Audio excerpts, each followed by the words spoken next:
Chapter 668. North Wind Tower, Astrology Platform. Su Len had been studying legendary spells all this time. The last time the Northwind Tower traded with the Stellar Tower, in addition to obtaining some legendary grade knowledge, they also obtained several legendary grade spells. The spells he was studying now were Sword of Annihilation, Time Stop, Chain of Accidents, Mage's Disjunction, Imprison, and so on. Some of these spells were exchanged, and some were inherited from Hathaway and the others. The number was not small. Legendary spells were difficult to learn. Even Su Len had no way to master them quickly, unless he was willing to spend legendary skill points to learn them. With just one legendary skill point, he could master a legendary spell quickly. The flying magic carpet brought back by Su Len was very popular, second only to the magic pearls he took out. As soon as the flying magic carpet was taken out, it was confiscated by Hathaway. She was going to analyze the flying magic carpet and then recreate it. The flying magic carpet was still very popular. It was faster than flying and more flexible than floating ships. It could carry up to 6 people and was very suitable for transportation. It could also be sold to make money. It could be said that as Su Len grew stronger, he needed more money. Wizards were too good at spending money. Not to mention the usual various experiments, the money spent on them was already an unimaginable number for ordinary people. Let's talk about the floating city. It was no exaggeration to say that the entire floating city was piled up with money. Most adepts spent money faster than they could earn money. The floating city project was basically equivalent to a country building a space station in his previous life. It was very difficult for a country, and the difficulty of building a floating city was equivalent to interstellar colonization. All kinds of research, all kinds of materials, and the speed of burning money was simply too fast. Hathaway basically spent tens of thousands of kinnar to conduct an experiment. In a month, at least 6 experiments of this scale would need to be done. If it were not for the materials produced in the secret realm, North Town would have been worn out. More than 70% of these experiments yielded no results, but you had to do it. It was basically burning money. This was also because Su Len was good at making money. Ordinary people really couldn't handle this prodigal woman. If it was just an experiment, it would be fine. If there were no results, it would just continue to burn money. However, once there was a breakthrough, the speed of burning money would increase exponentially. The Kinnar was like the red sand river outside North Town. The river water was converted into gold coins, which flowed out. At this time, Su Len did not even dare to ask. His heart ached too much. Of course, there was someone who felt even more heartache than Su Len. It was the red dragon Onyx Via. It could be said that she suffered even more than Su Len. Before she went to sleep, she checked that the treasury was full of gold. When she woke up, she suddenly realized that it was so spacious. My huge mountain of gold is gone with a whoosh. It wasn't difficult to make a magic carpet. Compared to the floating space tower and the floating space city, it was only slightly more difficult. So, after some research, Hathaway quickly made a new magic carpet. Then it got out of hand. From Chris to Phyllis, including Sandy, Angela, and Anna, everyone had a magic carpet. This directly led to the frequent appearance of magic carpets in the sky of North Town during this period of time. Not only did Hathaway make a new magic carpet, but she also made some improvements to the magic carpet, which made it faster and more stable when flying. At the same time, the protective spells on the magic carpet were stronger, and the energy consumption was not much increased. The cost of such a magic carpet was 80,000 kinnar. The North Wind Tower was selling it at 300,000 kinnar, which was the normal price of a magic carpet. It had to be said that the wizards were really ruthless. In addition to the magic carpet, Hathaway had another product, which was the floating space ship. While studying the production of the magic carpet, Hathaway also studied the floating space ship. To be honest, after the floating space tower was built, the floating space ship was basically not difficult to make. The most important thing on the floating space ship was the floating space ring. In addition to the floating space ring, there was the energy system and the protective system. The energy system of the floating space ship was a bit troublesome. After all, it was not like the floating space tower, which could build an elemental pool. As for building an elemental pool and the floating space ship, not to mention other things, the cost alone was very high. A miniaturized elemental pool would cost at least 200,000 kinnar to barely make it. In addition to some other materials, the cost of a floating space ship would be at least 800,000 kinnar, and the price would be even higher. Such an expensive price was not suitable to be used as a tool of trade. However, when studying the magic carpet, Hathaway prepared another plan, which was to use energy crystals to drive it. At the same time, she also built an energy-gathering rune array on the floating space ship, which could gather the elemental energy in the air into the floating space tower. After doing so, the floating space ship's endurance would be reduced. However, the advantage was that the transportation cost would be reduced. From Sullen's point of view, the floating space ship was not very cost-effective for transportation. However, as soon as the floating space ship appeared, many businessmen saw a business opportunity and bought it at a high price. Chapter 669. As the ice and snow melted, the northern wasteland became lively again. The caravans that had endured the winter began to prepare for departure as soon as the ice and snow melted. Although the weather was still a little cold at this time, the road from the northern provinces to the northern wasteland would become muddy and very difficult to walk on once the ice and snow completely melted. Therefore, the experienced caravans would set off a little earlier. After entering the Beifeng Principality, the road was completely different. The Beifeng Principality had a special interest in road construction. They connected all the cities in the Beifeng Principality with stone roads. According to them, these were official roads. The official roads in the Beifeng Principality were very extravagant. In Old Han's opinion, this was completely a waste of money. The average width of the official roads in the Beifeng Principality was 6 meters, which could easily accommodate 4 carriages side by side. This was something that the roads in many cities in other countries on the continent could not compare to. As the ice and snow melted, the migration to the Beifeng Principality began again. According to Sullen's idea, the Beifeng Principality needed at least 1 million people in a short period of time. In order to develop the northern wasteland, they needed at least 10 to 20 million people. This was a long-term mission that could last for decades. In addition to the migration in the northern wasteland, the Deepwater City also opened up a migration route. Due to the warm climate, developed commerce, relatively stable society, and high food production, the countries in the southern seas developed very quickly. At the same time, the population of these countries also increased rapidly. However, the good natural conditions and environment did not only bring benefits. The world's productivity was only around the medieval era. There were no large-scale factories, so it was impossible to absorb too many people. The amount of land was also very limited. The nobles would not spend more money to hire more farmers. As a result, these countries had a large number of idle people. In order to survive, many people chose to become sailors or pirates. After all, the navigation technology of this era was very dangerous every time they went out to sea. But even so, there were still a large number of people that could not be settled. These people also became a hidden danger to the stability of the cities. After Sulan discovered this, he ordered Deepwater City to plan the migration in those places. Anyone who was willing to immigrate to the Beifeng Principality would be given 10 mu of farmland as long as they worked for the Beifeng Principality for 3 years. In addition to the 10 mu of farmland, the government would build a house for them and they would also have the right to open up 50 mu of farmland.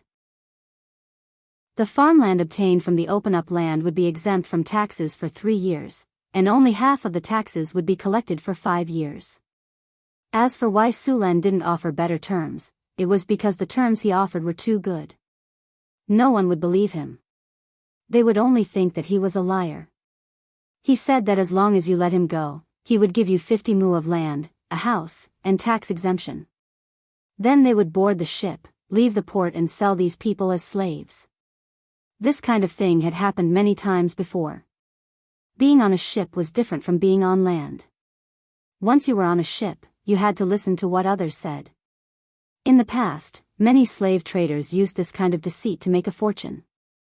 In the beginning, when Deepwater City's immigrant ships came to the Southern Sea to recruit immigrants, they offered very good conditions. However, very few people came to sign up, and many people didn't even come after signing up. After seeing this situation, Deepwater City's immigration officials were confused. They even raised the immigration conditions again, but in the end, fewer people came. The immigration officials who didn't understand the situation finally found some people who were familiar with the situation to act as consultants. With the help of these people, they lowered the immigration standards and successfully carried out the immigration. Now, Deepwater City's immigration officials went one step further. They were now cooperating with the nobles of the Southern Sea City. These nobles were basically very powerful in the local area. For these nobles, the large number of refugees in the city was a completely unstable factor. They were very happy that Deepwater City was willing to accept these refugees. At the same time, Deepwater City's immigration officials also said that they could use white sugar, toilet paper, and rum in exchange. When the nobles heard that they could use the refugees, who were useless and would even affect the stability of the society, to exchange for these goods, the nobles went crazy. They directly sent troops to capture the refugees in their territories. Translator, WQL editor, Alim. The immigration route of Deepwater City was very busy. At its peak, 16 ships were delivered to Deepwater City in one day. About 400 people were loaded on the ships every day. About 6,000 to 7,000 immigrants were delivered in one day. With this kind of cooperation, the number of immigrants increased rapidly. On average, Deepwater City could immigrate 120,000 to 130,000 people a month. After these immigrants arrived in Deepwater City, apart from a portion of them staying at the port to support the city's construction, the rest were sent to Northern Town. Then, Northern Town would distribute them to Mirror Lake City and the new city. The arrival of a large number of people put pressure on the North Town city. All kinds of living materials were consumed quickly. The most urgent thing was food. Fortunately, Su Luan had always been very careful, so the North Town city stored a large amount of food every year. It was also because of this food that Su Len dared to immigrate so many people. Because of the harvest altar in Northern Town, the production of food was very high. 1 mu of land could produce 2,000 to 3,000 pounds of potatoes. In Northern Town, Su Len planted 500,000 mu of potatoes. The output of potatoes alone was enough to feed 1 million people for a year. Moreover, potatoes could be planted in Northwind Principality for 2 seasons. In addition to the fish and various kinds of beef and mutton around Northern Town, it could be said that Northern Town had enough strength to feed these immigrants. As long as they could survive the first year, the food production in Northern Town would increase. Basically, they didn't have to worry about not having enough food. However, the large number of immigrants also brought a lot of problems. For example, there wasn't enough housing, and there was a serious shortage of grassroots officials. With the arrival of these new immigrants, the city's environment began to deteriorate. These immigrants didn't have any hygiene awareness. It was common for them to urinate and defecate everywhere. Originally, it was the grassroots officials who trained them. However, there were too many immigrants. Northern Town was seriously understaffed. At the same time, many immigrants took advantage of the lack of manpower in Northern Town and began to commit all kinds of crimes. Many of these immigrants used to be gang members. When they saw that Northwind Principality was prosperous and didn't have any gangs, they were overjoyed. They quickly contacted their old friends to form gangs and divide the territory. However, they didn't expect Su Len to attach so much importance to the safety of the city. After discovering that the grassroots officials were understaffed, they immediately called in the army of Northern Town to help maintain order. Chapter 670. In the laboratory, Sullen's figure appeared in the teleportation array with a flash of magic light. "Do you have juice? Quick, give me a glass. I want it iced." Su Len shouted as soon as he walked out of the teleportation array. A clay golem next to him immediately went to prepare it. "How is it? Is it solved?" Hathaway didn't raise her head as she wrote and drew on the table. "It's solved for the time being. Sulen sat down on the chair next to him, took the juice from the clay golem, and then raised his head to drink it. Phew! It's so comfortable. Sulen drank the ice juice in one gulp and then breathed a sigh of relief with a relaxed expression. It's solved for the time being? Hathaway said with some surprise. Yes, it's only solved for the time being. Sulen shook his head and said, the number of immigrants is too large now, and the number of grassroots officials is seriously insufficient. Although I have ordered more students to be recruited for training, it will take at least 3 months for this group of people to complete the training. And even if this group of people completes the training, the number of grassroots officials will be lacking in time. The growth of our grassroots officials can't keep up with the number of immigrants. Sulen said helplessly. We need to expand the training school for grassroots officials. Hathaway also realized the trouble of the matter. I also thought of this, but the problem is that we have a serious shortage of teachers and can't expand the scale of the school. However, I have asked the immigration officials of Deepwater City to recruit scholars from the south. I believe the first batch of scholars will arrive soon. We can promote some people from those immigrants. There should be some suitable people among these immigrants. I remember that during the immigration process, these immigrants have been divided into different groups. Those group leaders can play a role. Hathaway thought for a moment and said. We can conduct emergency training for these group leaders. They don't need to be strong, as long as they can complete some simple tasks and reduce the burden of grassroots officials. By the way, some of the soldiers in Northern Battlefront City can also be transferred to deal with emergencies. You should know that the soldiers in Northern Battlefront City are basically elites, obedient, and highly disciplined. They can temporarily serve as grassroots officials. Hathaway quickly came up with a solution. Sure. Sulen agreed after thinking for a while. The army in Northtown City was indeed elite. These soldiers had gone through strict training. They were very good at obeying orders and executing orders. After some simple training, they would be able to do the work of the grassroots officials. Of course, it was only a temporary measure. The best way was to let the grassroots officials do the work. What they needed to do now was to continuously expand the number of people the academy could recruit. Well, that's it for the time being, Sulen said. By the way, how's your experiment going? We've already started the first experiment. Hathaway said with a smile. After several years of research, the elemental fusion furnace was ready to be officially tested. Of course, the experimental elemental fusion furnace was much smaller, only about 1% of the energy efficiency of a real elemental fusion furnace. This was naturally done to prevent the explosion of the elemental furnace from causing serious damage. I'm planning to put the experiment in the half-plane we've established. That way, even if the experiment fails, and the elemental fusion furnace explodes, it won't cause any damage to the material world or the city, Hathaway said. Alright, I agree. But I have to go with you to the experiment.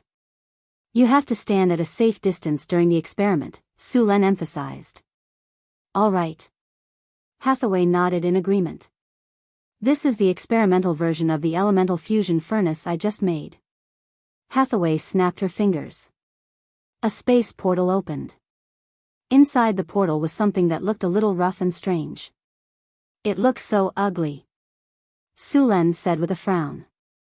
It can't be helped. This is only the first version of the experiment. It will definitely be improved in the future. By then, it will look even prettier. Of course, we should be more concerned about whether this equipment can work properly or not, Hathaway said after hearing Sulen's words, rolling her eyes at him. Alright, as long as the experiment is successful, I can accept it even if it's a little uglier, Sulen said with a shrug. Plane portal. A flash of light descended from the sky and directly tore through space. Sulen and Hathaway entered the plane one after the other.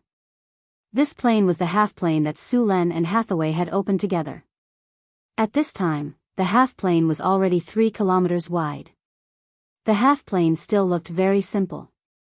The ground was dry, the gravity was very low, and the water source was obviously smaller. It would take at least a few hundred years to transform this half-plane into an existence that was not inferior to the material plane. But now, the simple environment here was just right for the experiment.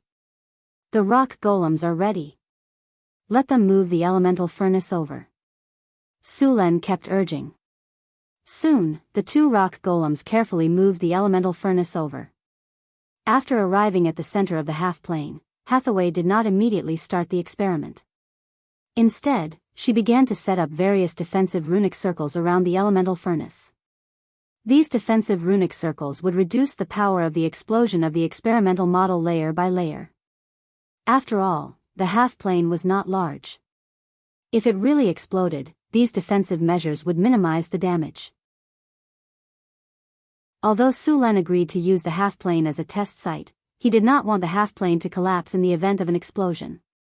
After all, it was very safe to open a half-plane house. After confirming, Hathaway put a small spoonful of elemental fuel into the elemental fusion furnace. Next was the most crucial moment. Elemental fusion furnace number 1 experimental body is undergoing actual combat training.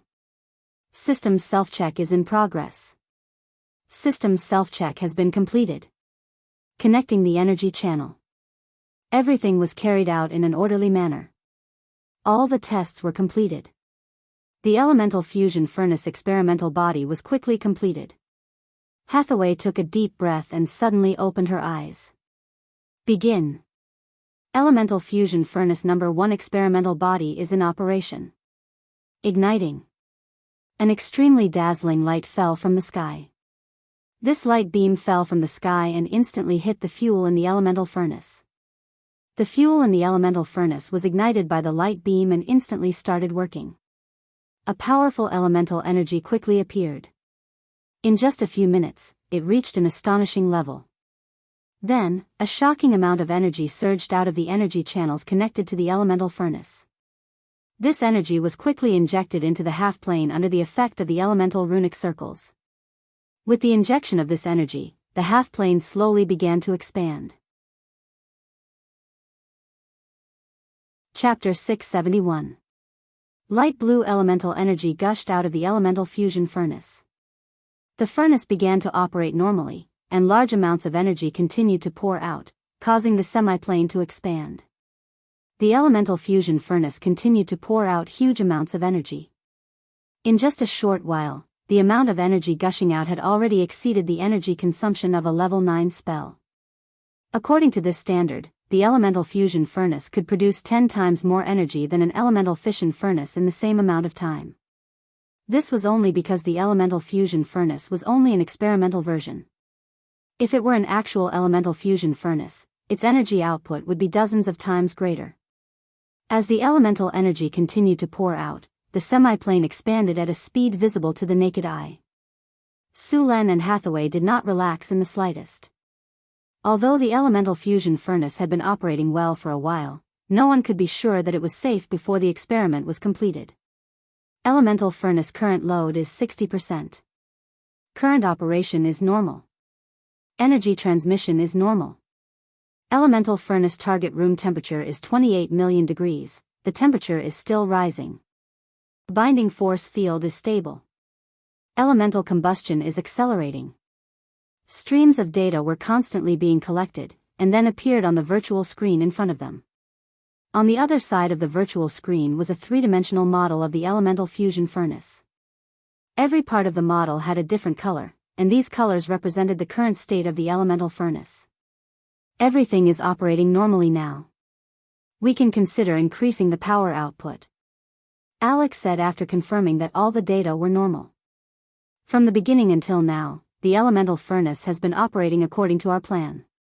We can try increasing the power output.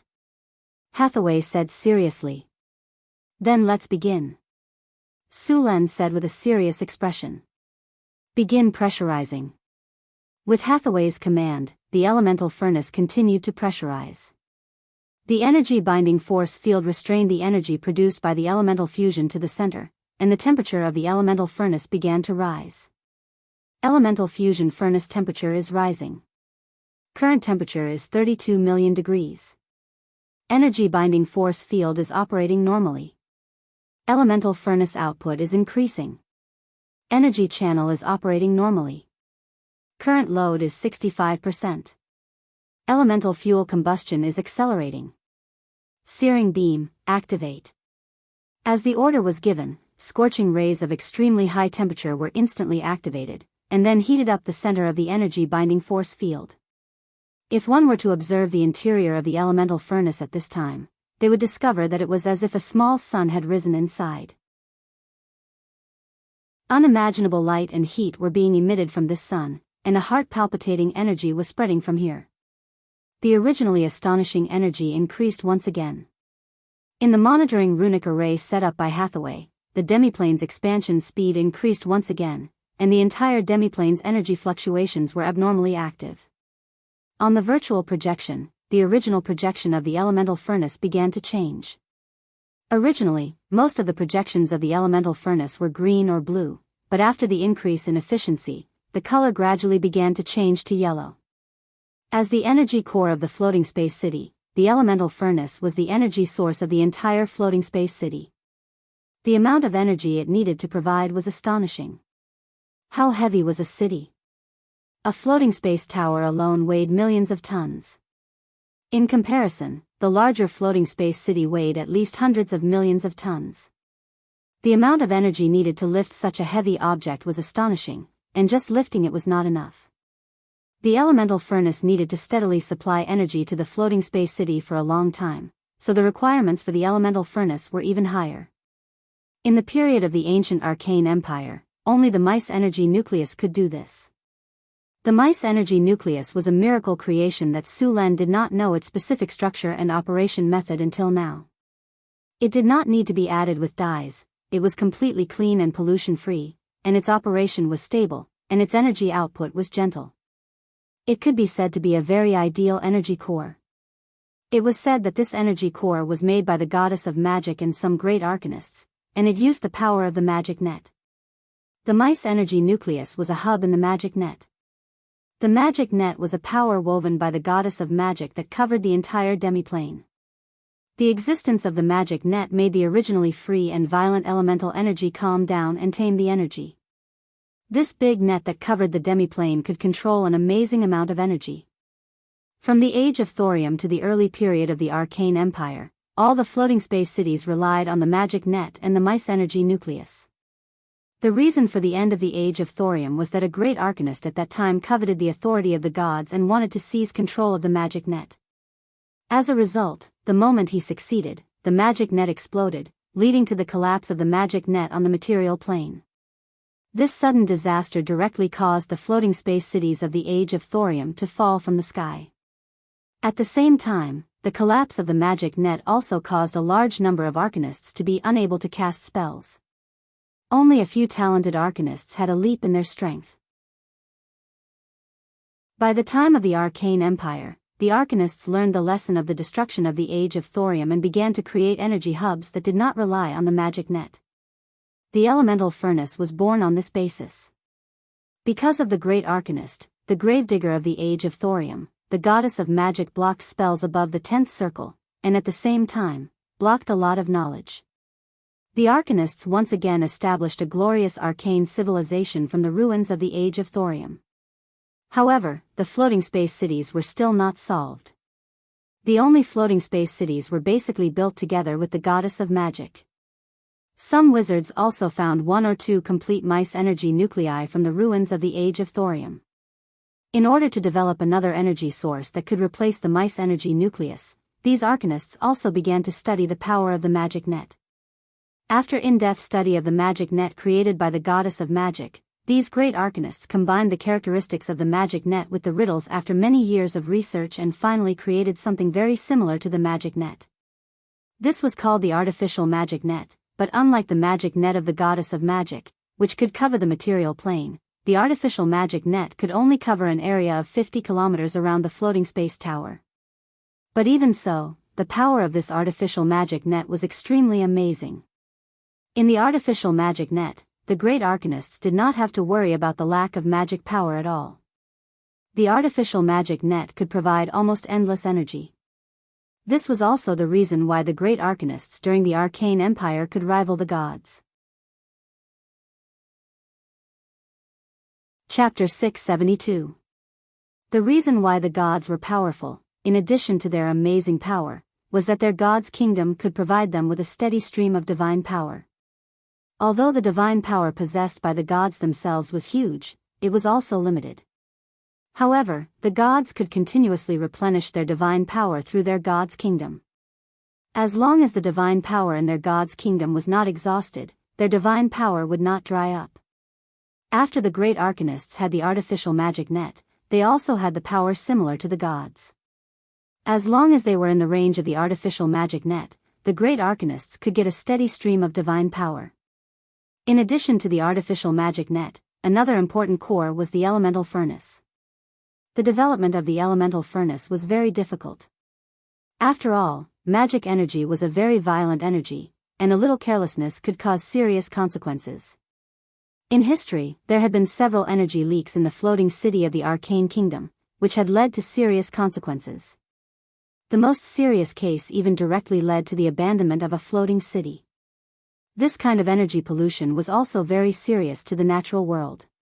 At that time, the great arcanists of the Arcane Kingdom spent a lot of time and methods to solve the pollution perfectly. This also led to the conflict between the arcanists and the druids. As druids, they were very dissatisfied with the great arcanists' wanton destruction of the natural environment and pollution. If the Arcane Kingdom was not so strong, the druids would have already gone to war with them. However, the arcanists finally realized that there was a problem after causing a serious leak. Thus, they created an extremely strict safety protocol. They also stipulated that excessive pollution experiments were prohibited in the material plane. Experiments such as the elemental furnace were not supposed to be carried out in the material plane. Later, after the destruction of the Arcane Kingdom, some other races wanted to get the strong power of the Arcane Kingdom, so they secretly organized people to do research, but there was almost no good end for them. The most famous was the dwarves. These greedy guys were very envious after seeing the almost endless energy of the arcane furnace, and then they wanted to master this power. At the same time, they made some changes according to the elemental furnace. These dwarves secretly built a huge golem in Furnace Core Castle. The golem was more than 10 meters tall and had astonishing power. If these dwarves succeeded, they would definitely become the overlord of a region. It wouldn't be impossible for them to rule the entire continent. However, the dwarves' experiment was a complete failure. It was said that the elemental furnace had a big explosion, and the whole furnace castle was blown beyond recognition. The whole city was destroyed in this loud noise. At the same time, the explosion also caused serious pollution. The refugees who survived the explosion fell sick and died from the terrible pollution. The largest city of the dwarves, Heartcore Castle, home to more than 100,000 people, was completely destroyed. At the same time, the aftermath wasn't over yet. After the destruction of Furnace Fortress, the explosion of the elemental furnace directly pierced through the ground, waking up the terrifying flame fiend that had been sleeping in the depths of the earth since the last era. The awakened flame fiends began to attack the surviving dwarves. Under such circumstances, Furnace City was directly destroyed. The once powerful dwarf kingdom fell apart in this disaster. It was also from this day onwards that the dwarf kingdom was divided into 7 parts. Because of all kinds of conflicts and interests, these dwarves began to stray further and further away. There were even a few dwarves who had become enemies. In addition to the explosion caused by the dwarves' research, there were many people on the continent who wanted to obtain the craftsmanship of the Arcane Empire. The wizards had inherited most of the magic power, but they had never succeeded in creating such a dangerous elemental furnace. In the past, many wizard schools had wanted to create such an elemental furnace and had conducted experiments. To prevent accidents, these people had purposely chosen deserts to conduct their experiments. Naturally, they had also failed. As a result, the elemental furnace had been abandoned. The elemental furnace continued to operate. Massive amounts of elemental energy continuously surged out of the furnace, and the energy in the pseudoplane became more and more abundant. Elemental furnace operating normally. Energy channel operating normally. Energy channel not overloaded. Energy binding force field operating normally. Elemental fusion furnace load reached 73%. Elemental furnace operating normally. As the voice of Tower Spirit number 1 rang out, various indicators of the elemental furnace appeared in front of him. As the elemental furnace continued to operate, so did the numbers. Elemental fusion furnace temperature rising. Current temperature is 52 million degrees. Energy binding force field operating normally. Energy output from elemental furnace increasing. Energy channel operating normally. Current load is at 82%. Elemental fuel burning increasing. As time passed, more and more elemental energy was transported to other parts of the pseudoplane by the energy channel. Compared to the beginning, the pseudoplane had expanded many times. The pseudoplane was originally only 3 kilometers in diameter, but with the powerful energy supply from the elemental furnace, it had reached a shocking 10 kilometers in diameter. It only took him 2 to 3 hours to do so. The growth rate of a pseudoplane like this was extremely shocking. Sufficient energy was pushing the pseudoplane to expand. Beep beep beep. Elemental furnace load has reached 85%. Elemental furnace operating normally. Energy binding force field fluctuating. Increasing energy binding force field. At this moment, a notification sounded. Sulen, Hathaway, and Alex looked at the elemental furnace nervously. After reaching 85% of the energy load, the elemental furnace finally had some minor problems, but it was quickly improved. Continue to increase the load. Sulen glanced at the elemental fusion furnace and said, "Success or failure depends on this." "Okay." Hathaway nodded vigorously. With Hathaway's command, the elemental furnace began to increase its efficiency again.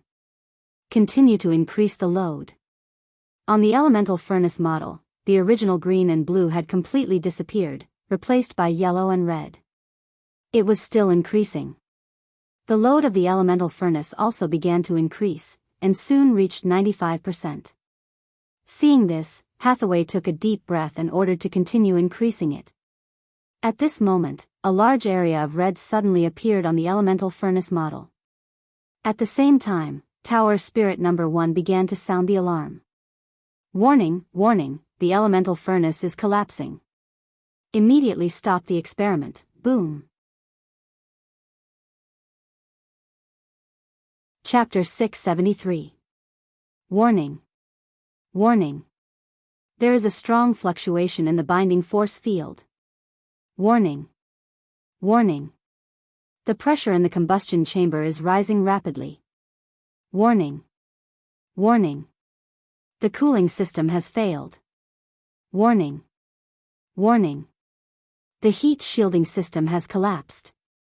Warning. Warning. The elemental furnace is shaking violently. Please stop the operation immediately. Forceful stop program activated. Forceful decompression and cooling system activated. A series of sharp and ear-piercing alarms sounded in the room. Sulen, Hathaway, Alex, and the others' faces suddenly changed, and they quickly activated the backup method. Space isolation system activated. Energy shield activated. Soft decompression and buffer spell activated. As Hathaway gave the order, a space barrier immediately rose in the half-plane, dividing the half-plane into 2 spaces. Then, in the half-plane where the elemental furnace was operating, an energy shield quickly rose, and at the same time, a large amount of aqua-blue liquid was constantly filling it. This aqua-blue liquid was a special buffer liquid that Hathaway and many other wizards made, and it could absorb the shock wave of the explosion to the maximum extent. Warning. Warning. The forceful stop program has failed. Warning. Warning. The forceful decompression and cooling system has failed. Warning. Warning. The pressure in the elemental furnace is rising rapidly, approaching the critical value. It is estimated to explode in 7 seconds, please prepare for defense. 6, 5, 4, Sulen and the others did not care about anything else, and they all activated their spells. Now, the energy wave above the elemental furnace had exceeded that of a level 10 spell. Although Hathaway and the others had done hundreds of calculations and prepared various defensive measures before the experiment, they still did not dare to be the slightest bit careless when the elemental furnace exploded. 3, 2, 1. Rumble. A dazzling light instantly erupted from the elemental furnace, and a huge mushroom cloud rose from the half-plane. Violent energy completely erupted at this moment, and flames as high as hundreds of thousands of degrees swept across the entire half-plane at this moment. At the core of the explosion, the intensity of the light could reach thousands of times that of the sun. Such a strong light could blind human eyes in an instant. The high temperature of the explosion directly vaporized the ground, and a huge crater appeared on the ground. The ground cracked under the pressure, and the sand on the ground melted into a glass-like state under the terrifying high temperature. The shockwave that swept through everything destroyed everything in its path. The powerful impact hit the protective barrier. At this moment, the protective barrier was like a bubble, bursting open with a bang. After the shockwave broke through an energy barrier, it continued to move forward, shattering one energy barrier after another. All defensive spells were like paper in front of this shockwave. Finally, after breaking through a dozen defensive spells, it hit the blue buffer liquid. The buffer liquid kept churning under the influence of the shockwave before quickly evaporating. It only took a few seconds for the buffer liquid to completely evaporate. The explosion brought a tyrannical power that destroyed the defensive measures Hathaway and the others had set up in advance. The entire demiplane was swept away by the shockwave, and a layer of the demiplane's ground was fiercely scraped by the shockwave. After the shockwave broke through all the defensive barriers, it fiercely hit the spatial barrier. Then, that powerful shockwave started spreading in all directions. But before that shockwave dissipated, an even more powerful shockwave surged over. One after another, the shockwaves kept bombarding the demiplane's spatial barrier. The narrow demiplane made these shockwaves bounce back and forth, but the shockwaves kept being generated until the entire half-plane was filled with shockwaves. The entire demiplane was like a cork blocking the mouth of a volcano. Under the influence of this powerful force, the originally hard space barrier began to loosen under the impact. The planar barrier began to slowly expand outwards, and the speed of expansion was getting faster and faster. Under the continuous impact of the powerful shockwaves, the planar barrier was forcibly squeezed and expanded. The entire half-plane looked like it had reached the end of the world. The ground was fragmented by the shockwaves, and cracks appeared on the spatial barrier due to the rapid expansion. The demiplane was on the verge of collapse from that explosion. It looked like the demiplane would have been destroyed if the power had been just a bit stronger. Fortunately, Sulan and Hathaway's previous arrangements had some effect and weakened the power of the explosion. Although the spatial barrier was on the verge of collapse, it was still stable. At the same time, the demiplane's elemental forge's explosive peak finally passed. After the peak, the power of the shockwave started to slowly decrease. The shockwave started to weaken, and the flames caused by the explosion also started to slowly decrease, but the temperature of the demiplane was still extremely shocking. "What's the situation in the demiplane now?" Sulan asked. The explosion just now directly destroyed all the monitoring equipment and detection runic arrays in the demiplane. Even the part of the space that was separated by the spatial barrier in advance was destroyed in the explosion. After all, the spatial barrier that was temporarily separated wasn't very strong. Under such circumstances, it only lasted for a while before completely collapsing. However, even if it only lasted for a while, a large amount of information was collected. This information was immediately transmitted to the tower of the North Wind's astrology platform. According to our calculations, it will take at least 3 to 5 days for the demiplane to calm down. As for entering again, it will take at least a month. The shockwaves caused by the explosion destroyed everything in the demiplane. The ground shattered, the water evaporated, and the dust was completely raised and covered the entire demiplane.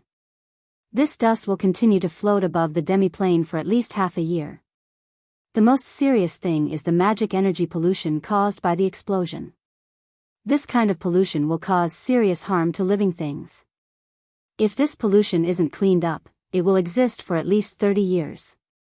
Judging from the energy produced by the explosion, a large amount of the spatial barrier has been shattered.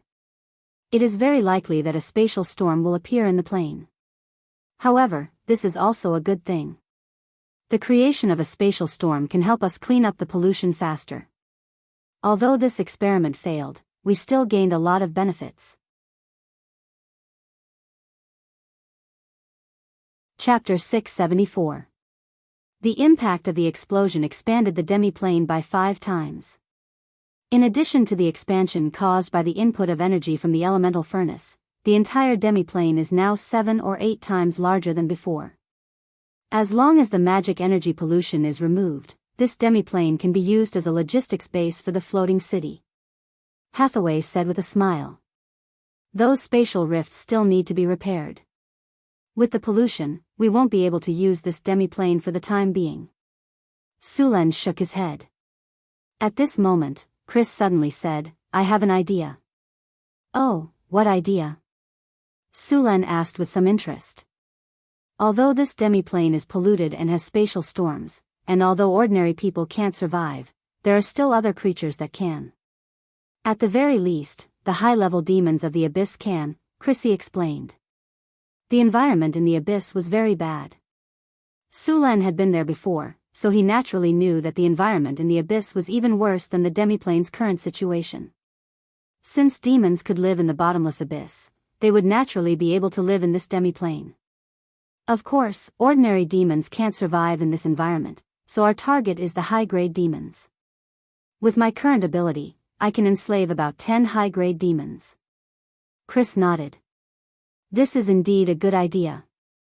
Moreover, these demons are quite strong and have some spell-like abilities. It's very feasible to use them to repair the demiplane. Hathaway, Alex, how many high-grade demons can you enslave? Sulen asked directly. I can enslave about 5, Hathaway said. I can enslave 3. Alex was a bit embarrassed. That's 18 in total. Not bad. Sulen nodded. I can probably enslave 24 high-grade demons in total. The demiplane's area is now 10 times larger than before. It's about 10 kilometers in radius. The area isn't too big. 24 high-grade demons should be enough. Then let's do that. Sulen decided after some consideration. By the way, Hathaway, summarize the cause of the explosion as soon as possible. Although the experiment failed, we still gained a lot from it. When the elemental fusion furnace is operating at 80% capacity, its operation is still very stable. Of course, there are still many shortcomings, but I believe that with the experience of this failure, it won't take long for us to successfully create a real elemental fusion furnace. I will. Although this experiment failed in the end, looking at the overall situation, there is no problem with our train of thought. I believe that after a few more experiments, we will succeed. Hathaway said with a smile. How many more tests do we need? Sulen shook his head. We've spent almost 2 million kinners worth of materials on this experiment. If we do it a few more times, I'm afraid that Northtown City will go bankrupt. Hee, don't worry. The explosion happened because it was the first time. It's normal for this kind of problem to occur. But with this experience, we will pay more attention to the next experiment. Hathaway said with a smile. They were a little guilty of directly exploding 2 million kinners worth of materials in one experiment. Moreover, these 2 million kinners worth of materials were only the materials for the elemental furnace. The various defensive runic matrices in the demiplane were still there. Repairing the demiplane would require at least another 2 million kinners worth of funds. If they really exploded 2 to 3 million kinners worth of materials in each experiment, even if they had a mountain of gold, they wouldn't be able to keep up with the consumption. In the next few experiments, apart from spending a lot of money and materials to remake the elemental furnace, as long as they were careful, there wouldn't be any more explosions. The next experiments would be to improve these elemental furnaces. The top-quality lava crystal that Sulen obtained last time was an important material for making the elemental furnace. Although the temperature in the elemental furnace could reach tens of millions of degrees, and even steel would be vaporized in an instant, the elemental furnace could withstand such high temperatures without being damaged. Of course, the elemental furnace wouldn't directly withstand such high temperatures. As far as Su Len knew, there was no metal that could withstand such high temperatures. The elemental furnace didn't directly withstand such high temperatures. There was a combustion chamber inside the elemental furnace, and the elemental fuel was ignited in the combustion chamber. This combustion chamber cooperated with the energy binding force field to bind the elemental fuel undergoing the elemental fission reaction in a space.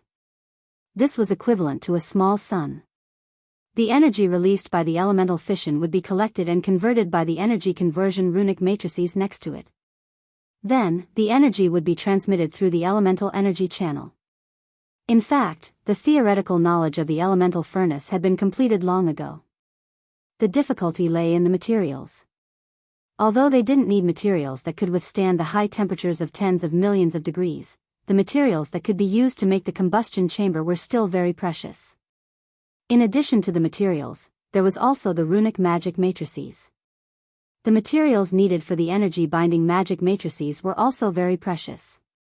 It had to be known that the energy-binding magic matrices needed to bind an astonishing amount of energy.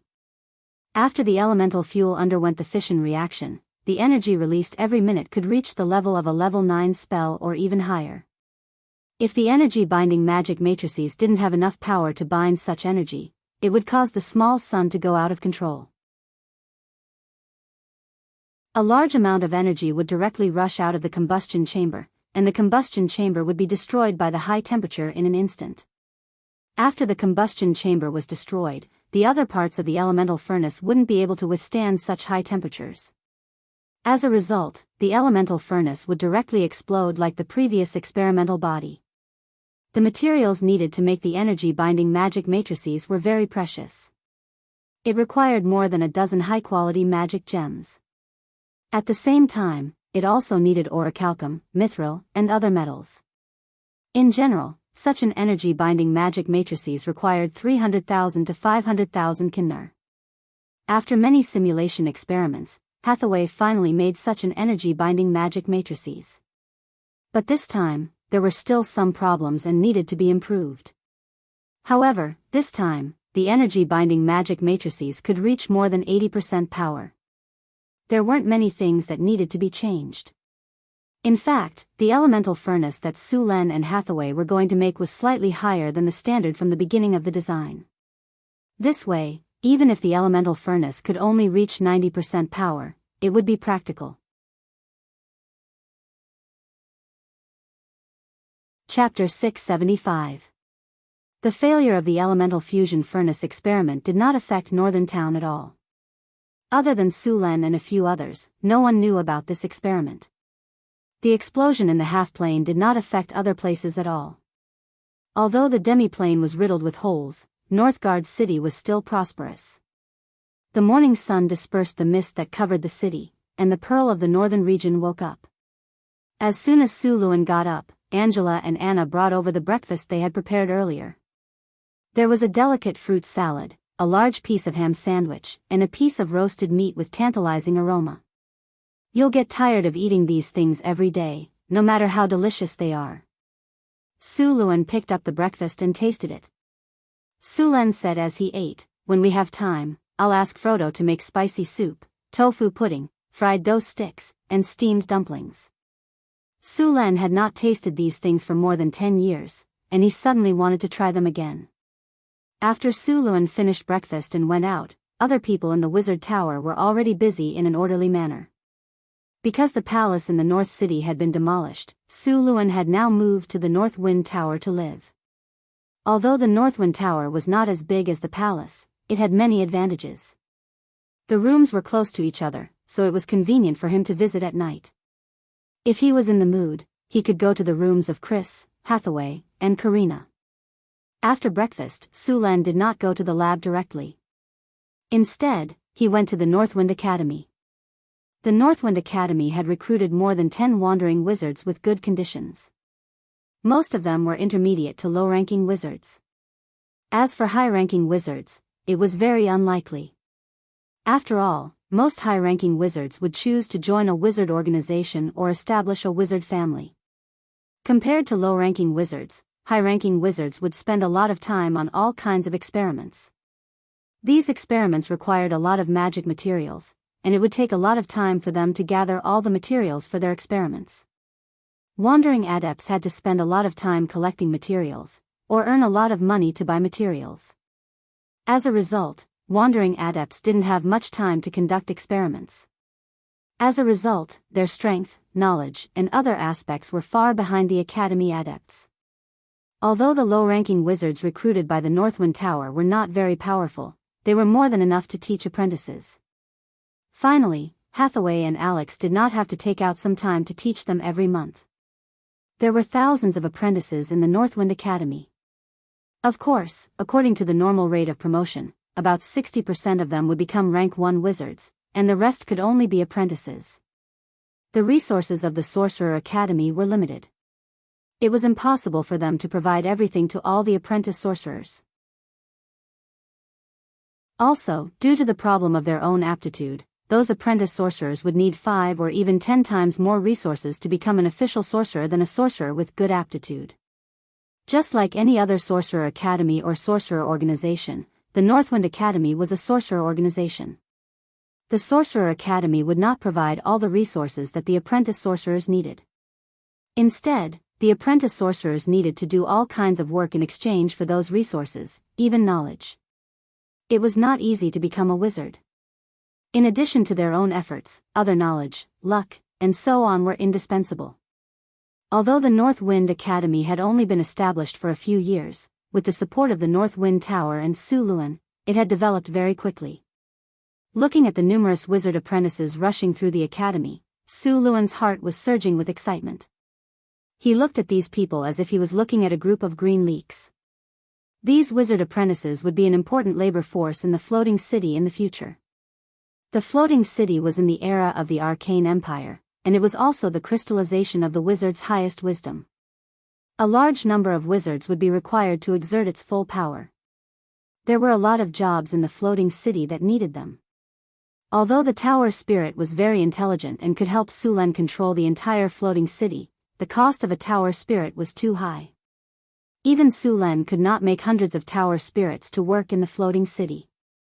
Perhaps in the legendary Nirvana mechanical mirror, there was such a huge city that was completely controlled by the tower spirit. The Nirvana mechanical mirror was said to be a world created by the great arcanists of the Arcane Empire. This world was a magical plane. The residents were all kinds of golems and other construct creatures. In addition to these construct creatures, there were also the Fermi ants. These creatures were not friendly to outsiders. Legend had it that the floating city of the Arcane Empire was preserved in the Nirvana mechanical mirror. The entire mechanical plane had a golem factory, which could produce all kinds of golem constructs. However, since the destruction of the Arcane Empire, the Nirvana mechanical mirror had been closed. Until now, no one had been to that world. Sullen's design of the floating city would have 50,000 to 100,000 people living in it, including at least 3,000 wizards. As far as the current situation was concerned, there was a big shortage of wizards. However, with the Northwind Academy, as long as it lasted for 10 or 20 years, these wizards would eventually be gathered.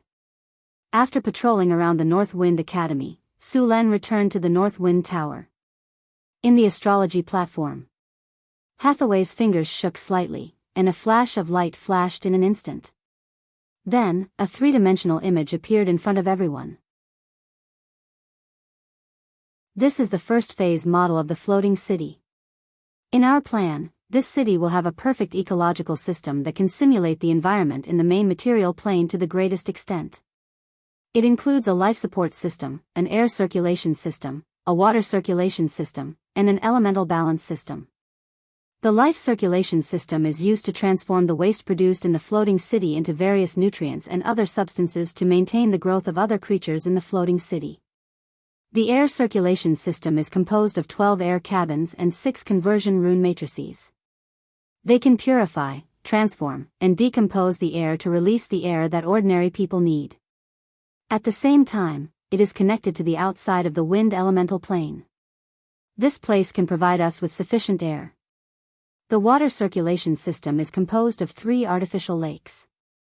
The artificial lakes will be equipped with purification systems to purify all kinds of water into harmless and drinkable water. Of course, drinking water is still different from drinking water. In addition, we have also opened a water elemental channel to obtain water from the water elemental plane. The elemental balance system is used to balance the 4 major elements in the floating city so that the 4 major elements maintain balance. There will not be too many elements that affect the balance and eventually lead to the collapse of the elements. Chapter 676.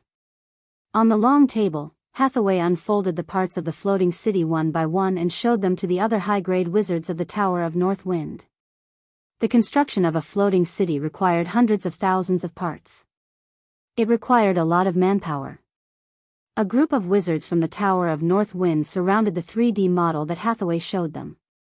Andre touched his monocle and said, "I can make the water element circulation system." As a wizard with the legendary bloodline of a water demon, Andre's control of water elements was the strongest under the legendary level. He was the most suitable person to make the water element circulation system. But I still need some special materials to make the water element circulation system. The water element purification system was not a very advanced technology. Many wizard organizations had this technology, but it still needed some precious materials, such as a high-quality water element crystal core.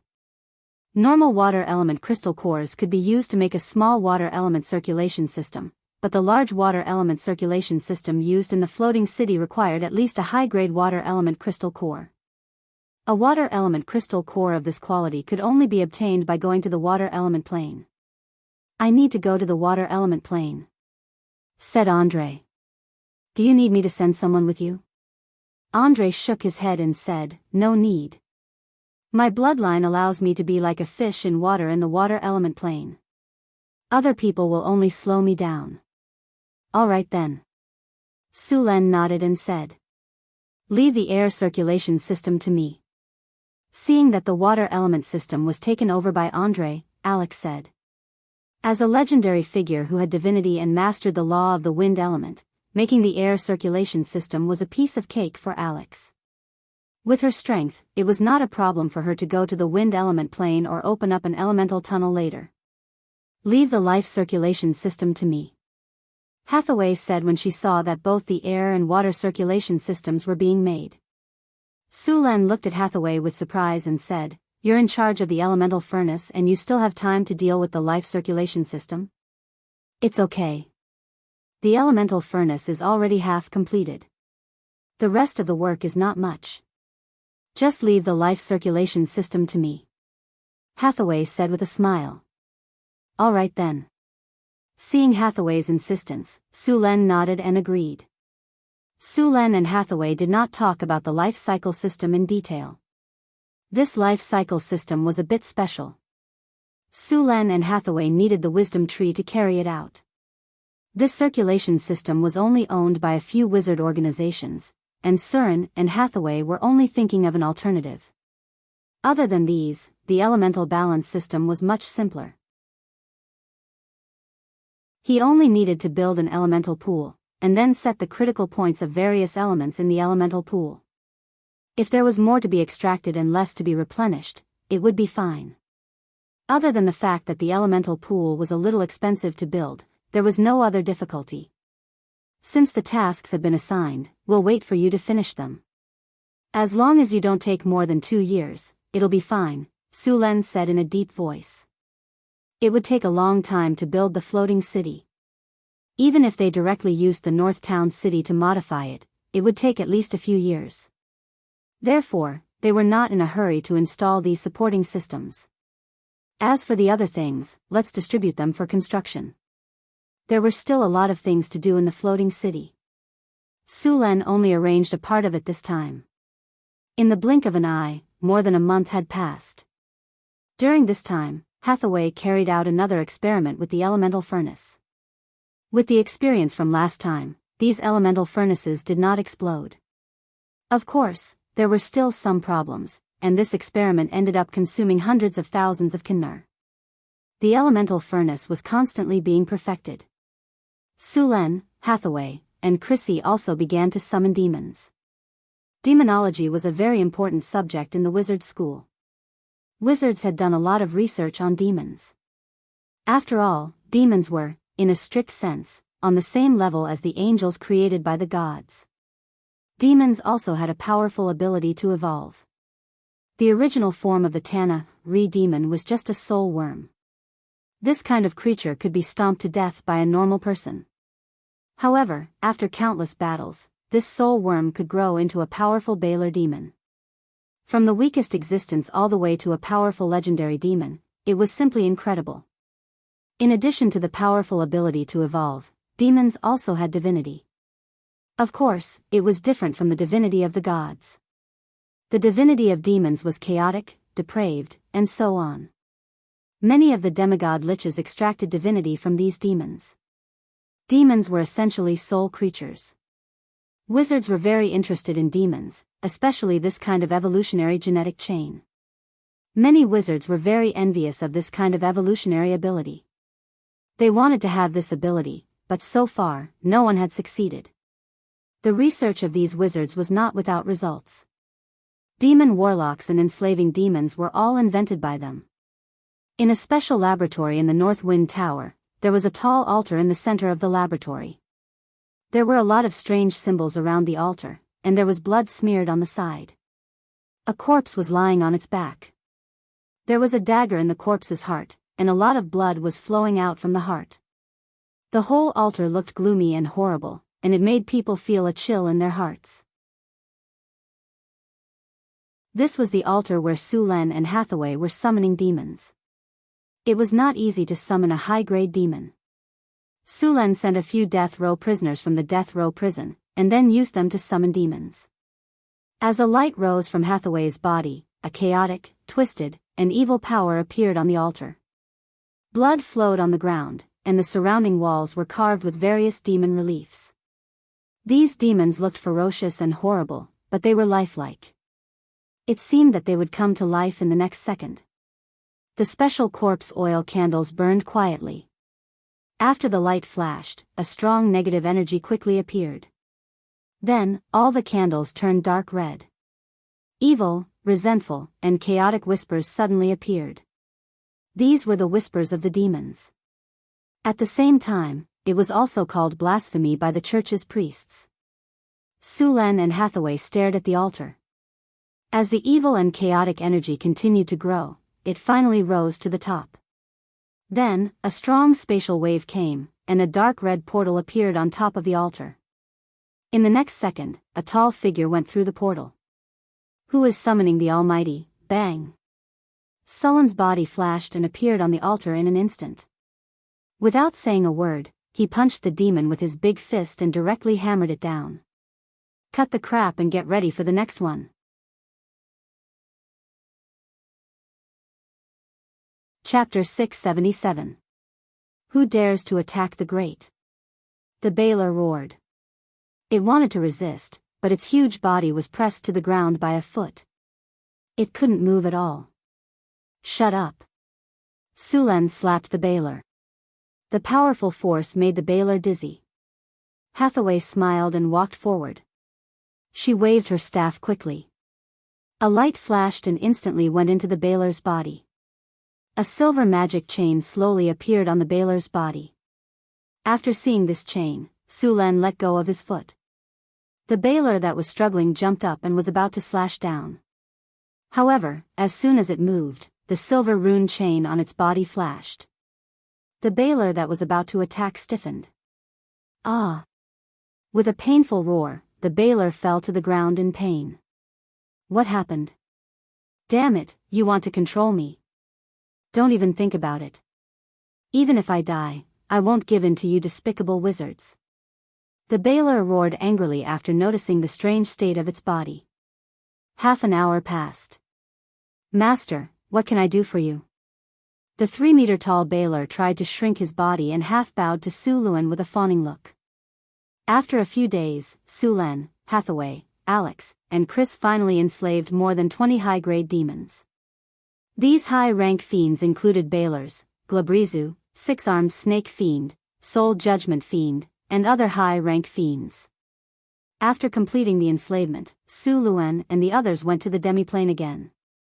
The impact of the last big explosion hadn't dissipated, and the entire demiplane still had various traces of destruction.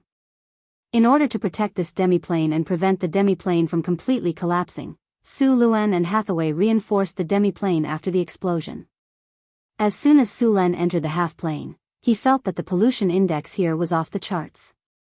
The explosion of the elemental fusion furnace was very powerful, even though Hathaway had tried her best to weaken it. However, the aftermath of the explosion still caused serious damage to the place. Su Len clicked his tongue when he saw the scene in the half-plane. It was no wonder that such experiments were prohibited in the material plane since the era of the Arcane Empire. What a terrifying force! Hathaway exclaimed in surprise when she saw the demiplane. The dilapidated scene before his eyes was like a world that was about to be destroyed. This half-plane could no longer be seen in its original form. However, even though it had become dilapidated, the danger inside had not decreased in the slightest. The destruction of the half-plane left behind countless spatial cracks. These spatial cracks were equivalent to the power of the primordial slashes. It was equivalent to a high-tier spell. Moreover, many of the spatial cracks didn't have any abnormalities. If one wasn't strong enough, they would be directly dismembered by these spatial cracks. This is really troublesome. The pollution here will take at least 100 years to dissipate. It seems that we have to clean it up. I don't know if more than 20 high demons are enough. Su Len looked at the half-plane in front of him and had a headache. Should we go and enslave a few more high demons? Su Len found that these high demons were quite easy to enslave. He could summon them and beat them up without saying a word. After that, he could enslave them. If they dared to resist, there was no problem. He could just beat them up again. If they dared to resist, he could beat them up again. These high demons were wretched. He had to teach them a few good lessons before they became obedient. The strength of these high demons was not bad. Although they had not reached the legendary level, they were almost at the 4th grade. Although the environment in front of them was harsh, they could still survive. You guys will clean up and repair this half-plane. I'll give you some things in a while to clean up the pollution here and repair those spatial cracks. Hearing Sullen's words, these abyssal demons quickly nodded in agreement. They were very well behaved. By the way, there might be some violent elemental life forms in here. Su Len suddenly said. The half-plane originally had connecting channels to the 4 major elemental planes. Although they were closed at that time, there was a high chance that such a strong explosion would have broken these channels open. In this way, it was very likely that elemental life forms would enter here. Elemental life forms were originally neutral, but in this chaotic and polluted environment, there was a high chance that they would be polluted and become violent. This kind of high-intensity pollution energy was very harmful. Elemental energy would be disturbed. These are purifiers. Spray these purifiers all over the half-plane. Su Len took out the potion in a wooden bucket and said, "You need to spray this once a day in this half-plane. If you dare to slack off, humph, you know the consequences." Su Len snorted at the high demons in front of him. These high demons were all brainless things. They would not know how to work if he did not teach them a lesson. The purifiers prepared by Su Len were specially used to clean up pollution. However, the effect was average. It was fine for light pollution, but for this level of pollution, the effect was very limited. They could only spray continuously and dilute the pollution bit by bit. Boom! A fireball fell from the sky. Su Luan didn't even look at it. With a backhand slap, he scattered the fireball. It's a large fire elemental. Hathaway's figure sounded. Not far away, a burning flame appeared. This fire elemental looked rough and tough. Its upper body was a burning flame, and its lower body was somewhat like 2 legs. The originally bright flame had become a little dim, and there were a lot of sparks jumping around it. It looked quite violent and aggressive. Something delivered to my doorstep. Seeing this giant fire elemental, Sullen's eyes lit up, and he rushed over directly. The Thunder God's spear also appeared in his hand. Rumble. There was a violent explosion, and the surroundings were completely turned into a sea of fire. However, this sea of fire was quickly extinguished. Sullen's tall body walked out of the sea of fire, and he tossed a fist-sized red crystal up and down in his hand. My luck isn't bad. What a good start. A high-grade elemental core dropped right away. Sulen put away the elemental core with satisfaction. This kind of thing was somewhat similar to a soul crystal. It could also be used to make the soul core of a magic statue. Such an elemental core could be used to make a set of steel magic statues. However, not all elemental lifeforms would drop elemental cores. The drop rate was about 30%.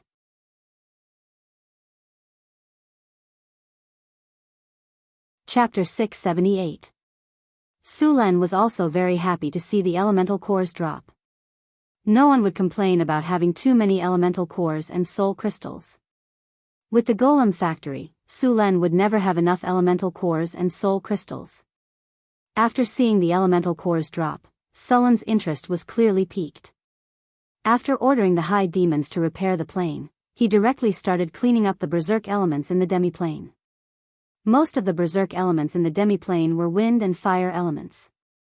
The number of earth elements was very small, and there was basically not a single water element. This was mainly caused by the explosion of the elemental furnace. The explosion caused serious damage to the earth, and the water source directly evaporated. Therefore, without water elements, earth elements also became very rare. The berserk elementals were very aggressive. After seeing Sulen, they immediately pounced on him, wanting to kill him. But these giant berserk elementals were only at the 4th rank at most, and the gap between them and Sulen was too big. The lightning spear swept across, and the berserk wind elementals' bodies collapsed and dissipated in an instant. With a soft clang, a fist-sized wind elemental core fell to the ground. Sulen gently waved his hand, and the wind elemental core directly flew into his palm. With a burst of crackling lightning, the wind elemental core returned to silence. In fact, there was a big difference between using an elemental core to make a golem and using a soul crystal to make a golem. Earth elemental cores were heavy and were more suitable for making stone golems, such as obsidian golems. Of course, it was also possible to make steel golems. Golems made with earth elemental cores would have defensive bonuses, but their speed would be correspondingly slower. Golems made of wind elemental crystal cores would be more agile and would have a corresponding increase in speed, but their defense would be slightly worse than other golems. Golems made of fire elemental crystal cores would have an increase in attack power, especially when it came to fire spells. But at the same time, their defense would be weakened. Golems made with water elemental cores could change their form, but the effect was limited. At the same time, their attributes would be more balanced. There were a lot of berserk elementals. Sulen found some spatial cracks in the demiplane that connected to the elemental planes. After all, when the demiplane was first established, Sulen had connected it to the elemental planes, allowing the demiplane to obtain the elemental energy of the 4 elemental planes and rapidly grow. Thus, Sulen's demiplane was actually quite close to the 4 elemental planes. When the elemental furnace exploded, the power of the explosion tore through the spatial cracks and connected to the elemental planes. Many of the elementals in the demiplane came here through these spatial cracks. The space barrier itself had the ability to repair itself. However, this self-repair ability was not very high. If the damage was too severe, it might take thousands or even tens of thousands of years to repair according to its self-repair ability. Although the demiplane looked quite miserable at first, Sulen and Hathaway had done a lot of protection before, so the real damage was not too serious. The spatial cracks that connected to the elemental planes had shrunk a lot, and such giant elementals could no longer pass through. Sulen set up a runic magic array around these spatial cracks to seal them again and speed up their recovery. The other spatial cracks also needed to be repaired, but these spatial cracks were more difficult to repair. Apart from the spatial rifts that connected to the elemental planes, the rest of the spatial rifts were basically spatial storms. These spatial storms were very destructive. If one were to accidentally fall into one of these spatial storms and not be able to escape in time, even a legendary powerhouse would fall. In the exploration of the astral plane, apart from encountering some powerful enemies, evil gods, abominations, and other monsters, the most dangerous thing was to be involved in a spatial storm. The power of spatial storms varied, and they erupted very suddenly. Once one was involved, it was basically equivalent to being attacked by at least the disintegration spell at all times. If the spacetime storm was very strong, then the attack would be equivalent to the great disintegration spell, and even legendary powerhouses would not be able to withstand it. Moreover, this dissociation also had the effect of cracking. If one was not careful, all their luxurious equipment would be reduced to dregs. Sulan was still very cautious about these spatial cracks, because this was only a spatial storm caused by the spatial cracks, and its power was limited. At most, it was only equivalent to the sixth circle spell dissociation. Sulan could directly resist this level of spell with his body. Next, Sulan and Hathaway began to repair these elemental cracks. Sulan directly blocked the spatial cracks with his tyrannical body, blocking the spatial storms inside. Then, Hathaway set up a runic magic array around the spatial cracks. With Sulan blocking the spatial cracks, the surrounding spatial storms naturally dissipated. Without the interference of these spatial storms, the speed of setting up the runic magic array was naturally much faster. Soon, a runic magic array was completed, and Sulan left the spatial cracks. He saw that the raging spatial storms outside the spatial cracks had appeared again, and were rushing towards the cracks. However, as soon as they touched the spatial cracks, they were blocked by a transparent shield.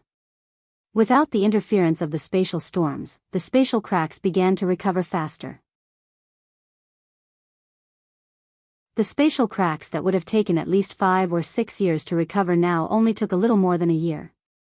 Sulan and Hathaway cleaned up the berserk elementals while sealing the spatial cracks. At the same time, they also commanded the high-ranked demons to clean up the pollution of the demiplane. They became very busy for a while. After spending 3 days, the berserk elementals in the demiplane were finally cleaned up. Their luck was pretty good. After cleaning up all the berserk elementals, Sulan obtained a total of more than 30 elemental cores. These elemental cores were basically large pieces, and only a few were medium-sized. They were all sent to the golem factory, and would be enough to use for a long time. Sulan looked at the elemental cores in his hand and grinned. His luck was still pretty good with more than a 30% drop rate.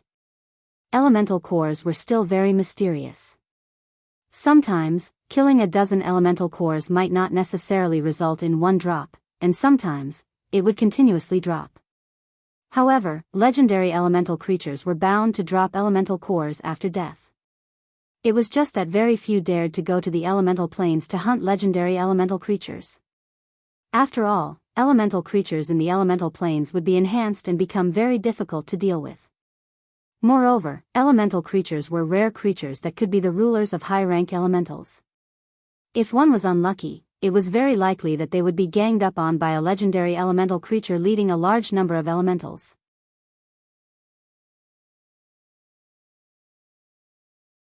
Chapter 679. Sulan had never thought of going to the elemental plane to hunt legendary elementals or advanced elementals. Such actions would easily attract the attention of the elemental lords, or even the elemental gods. There were a large number of elemental lords, elemental gods, elemental oracles, and so on living in the elemental plane. Those elemental creatures were basically their people. Although the elemental gods rarely meddled, no one dared to underestimate their influence. It should be known that the elemental gods had directly defeated the demon army in the abyss. If he really provoked them, not to mention the elemental gods, even a few elemental oracles would be able to beat him up. Sulan was very self-aware. There were quite a lot of creatures living in the elemental plane. For example, in the water elemental plane, there were many sea dragons living there. In the earth elemental plane, there were a large number of gem dragons living there. In the fire elemental plane, there were often red dragons, gold dragons, and magma dragons who liked to stay there. In the wind elemental plane, there were even more. There were wind dragons, winged dragons, and a very rare creature, the feathered serpent god, also lived there. The feathered serpent god was a divine creature. When this creature grew up, its strength was similar to that of a giant dragon. The feathered serpent god looked very similar to the divine dragon in the Hua nation in his previous life, but they had a pair of wings. The feathered serpent god was a descendant of the ancient gods in ancient times. After the end of the ancient gods era, it lived in seclusion in another world. Now in the material plane, the feathered serpent god was very rare, even rarer than unicorns. However, in some ancient temples, statues of the feathered serpent god were often found. This also showed that the feathered serpent god was very active in ancient times. Similar to the feathered serpent god was the eastern giant eagle, which was also a divine creature. Once in the ancient gods era, the eastern giant eagle had always followed the sun god. However, after the sun god fell in ancient times, these eastern giant eagles no longer believed in the sun. Later, most of these divine creatures migrated to the wind elemental plane. Perhaps a few eastern giant eagles lived in other material planes. The eastern giant eagles loved to fly towards the sun every morning. However, although the eastern wind god eagle had disappeared from the material plane, their descendants still existed. For example, the Hagen's giant eagle could reach a height of 2.5 to 3 meters, with a wingspan of more than 8 meters. An adult Hagen's giant eagle would have the power of a grade 3 Hagen's giant eagle. A small number of powerful Hagen's giant eagles could reach the pinnacle of grade 3. Many wizard organizations like to sign contracts with these Hagen's giant eagles. These Hagen's giant eagles had the intelligence of a human and were very powerful. After Sulan and Hathaway cleaned up the berserk elementals, they began to repair the remaining spatial cracks. Due to the explosion, in addition to tearing a large number of cracks in the spatial barrier of the demiplane, the area of the demiplane had also expanded several times. This was also one of the reasons why Sulan was conducting experiments here. Even if the experiment failed, he could still expand the demiplane. If the demiplane was expanded normally, it would take decades or even centuries to expand to its current extent. Now that the elemental furnace had exploded, it saved a lot of time. Although it also caused the demiplane spatial barrier to be severely damaged and polluted, it could still be repaired with some time. The wind was howling. Dimensional storms appeared around Sulan, and the energy barrier on the surface of his body kept flashing. In less than a minute, Sulan's energy barrier had been hit dozens of times. The dimensional storms were raging, and the energy barrier on the surface of Sulan's body quickly dimmed under the continuous attacks. Finally, with a light bang, it completely shattered. However, before this energy barrier was completely shattered, another energy barrier had risen from Sulan's body. The spatial crack in front of them was severely damaged. The huge crack was fragmented by the explosion, and there were a lot of spatial fragments around it. These spatial fragments were shaken by the dimensional storms. In the demiplane, the ground nearby had collapsed into countless boulders. Because of the severe spatial cracks, the gravity here had become very unstable. No, it should be said that it was chaotic. The gravity in some places had increased by several times, but in some places, the gravity on the ground had completely disappeared. In some places, the gravity was entangled with each other and spread in all directions. The spatial barrier here was severely damaged. In the past month or so, this spatial crack showed no signs of recovery. In fact, the spatial crack here was getting bigger and bigger. If no one repaired it, this space would completely shatter. If left alone, the spatial crack would keep expanding, and the entire demiplane would eventually turn into nothingness. Sulan's body shone brightly, and then, a magic barrier rose from his body and blocked the huge spatial crack in front of him. The power of the dimensional storms in this spatial crack had already reached the 8th circle. It could be said that Sulan was being bombarded by 8th circle spells every minute. Fortunately, Sulan was powerful. He could resist all these spells. A huge boulder flew towards Sulan at an extremely fast speed. Sulan's eyes flashed, and then, lightning flashed in his eyes. The next second, a bolt of lightning appeared out of nowhere and fiercely hit that huge boulder. The boulder, which was the size of a carriage, was instantly torn apart under the bombardment of the lightning. Then, it was sucked into a spatial storm and instantly turned into fine dust, disappearing without a trace. "What is that?" Hathaway suddenly said, pointing not far away. Sulan looked up and saw that in that dark space, the space of the demiplane was continuously shrinking. The other side of the demiplane had already become a chaotic void zone, and the berserk spatial power was continuously eroding the demiplane. This was the demiplane that Sulan had transformed. It was constantly collapsing and had no power to resist the dimensional storms. This spatial crack was very dangerous.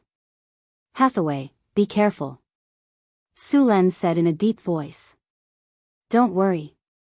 You also have to be careful. Leave a spatial coordinate here. If you can't resist it, immediately teleport back," Hathaway said solemnly. Lightning domain. Powerful lightning power instantly gushed out of Sulan's body. The lightning domain instantly opened, and the tyrannical domain power instantly blocked the spatial crack. Those dimensional storms kept attacking the barrier of the lightning domain, but it was useless. These dimensional storms were firmly blocked by Sulan. Next, Hathaway started to quickly arrange a spatial runic array in the surroundings.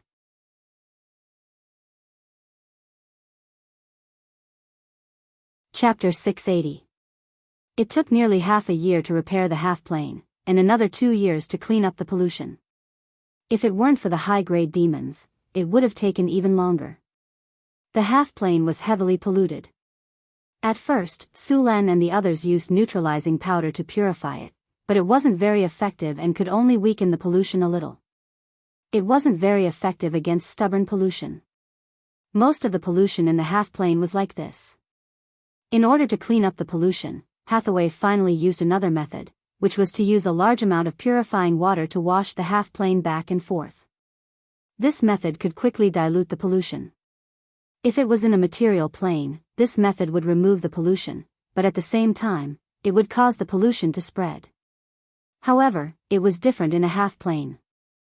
The half-plane was a sealed space, and the pollution couldn't spread at all. After using the purifying water, Sulan would directly open a space crack and let the polluted water flow into the void. The void's omnipresent space storm would completely tear the polluted water to shreds. There was no need to worry about the polluted water contaminating other places. The space storm would quickly split the water into molecules or even smaller particles. After a dozen or so cleanses, the Northwind Tower spent a lot of money and finally reduced the pollution to below the standard value. The rest of the pollution could only be slowly recovered with time. In fact, there was a faster way, which was to plant the Wisdom Ancient Tree in the half-plane. The Wisdom Ancient Tree's purification field would completely purify the whole plane. After a few years, the half-plane finally returned to normal. Then, the renovation plan began. This half-plane would be the logistics base of the Northwind Tower. It had been a few years since the last explosion of the elemental fusion furnace. In these years, Hathaway hadn't stopped experimenting with the elemental fusion furnace. Finally, a year ago, the elemental fusion furnace was completely perfected. The elemental fusion furnace wasn't big, but the energy it provided was almost endless. With the elemental fusion furnace, the floating city's energy problem was solved. The renovation work of the northern city had never stopped. In fact, the renovation work was getting faster and faster. This was mainly due to the increasing number of wizard apprentices in the Northwind Academy. These apprentices had completed their transformation from ordinary people to wizard apprentices and began to accept large amounts of missions to earn resources. And the safest and most profitable mission was to modify the floating city. Although the strength of these apprentice adepts was very low, they were still much stronger than the slaves and workers. The transformation work, which was originally quite difficult, began to speed up. At the same time, the water elementium circulation system, life circulation system, air circulation system, and other supporting systems of the floating city were completed under the combined efforts of the adepts. The progress of the entire floating city was quickly completed. By the time the elemental fusion furnace was completed, the main body of the floating city was almost finished. The original puzzle of the Northwind Tower also needed to be modified. The previous puzzle could only cover a range of 500 meters around the Northwind Tower.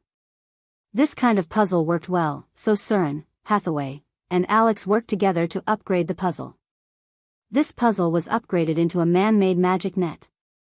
The man-made magic net relied on the elemental fusion furnace. With the support of powerful energy, this magic net controlled an area of 50 kilometers. This man-made magic net had all the functions of a magic net. After entering the range of the man-made magic net, those without permission would have their spellcasting ability greatly restricted. High-grade wizards would lose their spellcasting ability directly. High-grade wizards would also have their spellcasting ability greatly reduced. Only legendary wizards were basically unaffected. For those with permission, they only needed to use a small part of their power to cast certain spells. Moreover, being in the range of the magic net would also give them a boost in mana recovery. At the same time, they would also receive permanent spells such as Flight, Mage Armor, and Energy Deflection Force Field. These spells would always be there. In addition to the man-made magic net, the ecosystem of the floating city was also almost complete. After the various systems were installed, these systems would activate the ecosystem system. The range of the ecosystem system and the man-made magic net were the same. The ecosystem system would allow the floating city to maintain an environment similar to that of the main material plane in any environment. At the same time, it could block the outside environment from affecting the floating city. With the ecosystem system, the floating city could enter the astral plane. Low-grade wizards and ordinary humans who were not strong enough would not die from extreme environments. In fact, if ordinary people could live in the astral plane for a long time, there were still many benefits. After all, the astral plane was filled with a large amount of source energy. This was the most basic energy in the multiverse. Even if one did not have the aptitude to become a wizard, after removing the source energy for a long time, they would still gain a lot of benefits. During the period of the Arcane Empire, many floating cities would enter the astral plane for a fixed period of time. In addition to collecting materials, another reason was to promote human evolution. After coming into contact with the source energy, the human soul would evolve under the influence of the source energy. These evolved humans would gain psionic abilities. Just like the Githyankis who lived in the astral plane, they were born with psionic talents and could become psionicists. These evolved humans were also called astral humans. If they completely adapted to life in the endless sea of stars and truly became an astral race, then over time, more psionic talents would be injected into their genes. However, if they left the astral plane and returned to the material plane, then this psionic talent would gradually disappear. If they lived in the material plane for too long and did not enter the astral plane, astral humans would also transform back into ordinary humans. Of course, this talent did not completely disappear, but was hidden in their genes. Once they entered the astral plane again, this ability would be reawakened. After several years of hard work, Sullen's floating city finally took shape. After the energy source of the floating city was completed, the next step was to install the most important floating ring of the floating city. Lifting up a city required a very high level of technology. At the same time, it also required a lot of precious materials. Fortunately, the underground world was rich in mineral resources. After accumulating a lot of precious resources over the years and purchasing a lot of materials through trade, this large floating ring was finally built.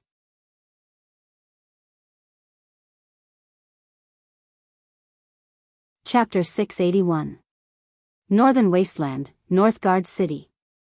Early in the morning, the soldiers of Northern Town appeared on the streets of the city. The residents of Northern Town felt strange. Soon, the inner city was completely under martial law. No one was allowed to get close, and the whole city was in a state of alert. There was a 50-meter barrier between the inner city and the outer city. At the city gate, all caravans were forbidden to enter. At the same time, many people were sent out of the city in batches. Although they were puzzled by the situation, they left with the soldiers. Sullen's control of the whole city was not just for show. The whole city would act as soon as he gave the order. Soon, the evacuation of Northern Town was completed. Even the original soldiers retreated to the city wall. Accompanied by strong elemental fluctuations, a muffled sound was heard, and the whole ground shook violently. In the Tower of the North Wind, Hathaway was wearing a gorgeous wizard robe and standing on the astrology platform. Next to her were Chris, Alex, Karina, Grace, and the others. On the other side was Sulen.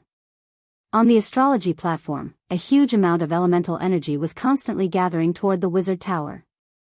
The elemental energy in the entire wizard tower was almost condensed.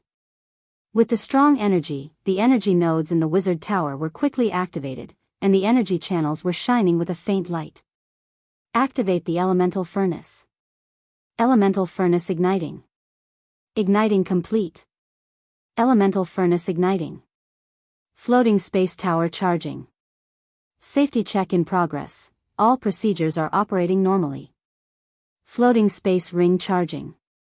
Main floating space ring activated. Main floating space ring operating normally. Prepare to take off. Hathaway was surrounded by strong energy. The originally loose wizard robe was also supported by this energy. Her body floated directly under this strong elemental energy. Hathaway nodded to Sulen. Then, lightning flashed on Sulen's body, and a spiritual light rushed to the sky. The golem army in the wizard tower was busy. Andre, Lorraine, and several other wizards were constantly commanding the golems to work. Magical-looking metal constructs were transported to various locations in the city. Start assembling the floating space city. Prepare to activate the auxiliary floating ring. In other parts of the floating city, the wizards were waiting for orders. After receiving Sulen's order, they said in a serious tone, "The Northwind Tower is ready. It's our turn now. Charge it immediately." With the command of this magus, the energy crystals around them slowly lit up.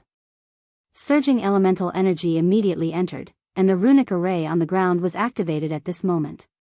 In the center of the runic array, the silver-white floating ring also began to flicker with spiritual light. The bottom of the floating city is separating. The underground of Northgard City had long been hollowed out. Back then, the Grey Dwarves had dug out tunnels under Northgard City and connected them with special constructs. It could be said that the floating city was now completely supported by these constructs. On the astrology platform, a three-dimensional virtual image of the entire floating city appeared before everyone's eyes. At this time, below the virtual image of the floating city, there were red dots marked, which were the link constructs. Begin automaton separation. Sulen said in a deep voice. With his command, the many red dots at the bottom of the floating city began to separate. In just a few breaths, all the link constructs had completed their separation. The entire floating city shook slightly, then stabilized in an instant. However, a large number of cracks had appeared in the connecting area between the floating city and Northgard City. Many of the edges were already showing signs of collapse. The original inner city of Northgard City was completely broken. Countless rocks slid down, as if the entire ground was about to sink. However, at this moment, a spiritual light rose, followed by a powerful force that enveloped the entire floating city. After shaking slightly, the floating city began to slowly rise, and the speed of the rise was getting faster and faster. In just a few breaths of time, the entire floating city had risen nearly a meter in height. Activate anti-gravity force field. Begin ascension. The surging elemental energy was quickly consumed, and with a strong energy fluctuation, the entire city rose directly under the effect of this force. A large number of rock fragments fell from the floating city, and a foundation made entirely of obsidian was revealed. The edges of the floating city continued to crack, and a large number of rocks fell down, constantly making loud noises. With the rise of the floating city, many empty spaces appeared in the floating city. These empty spaces were naturally elemental constructs that had not been installed yet. After the floating city rose to a certain height, the people who had been waiting at the astrology platform immediately began to work. One by one, the completed components were moved over and then installed in order. With a series of metal clanging sounds, these construct components were linked together one after another. After connecting these magic constructs, the energy channels were also connected. After the energy reached here, these construct components also began to operate.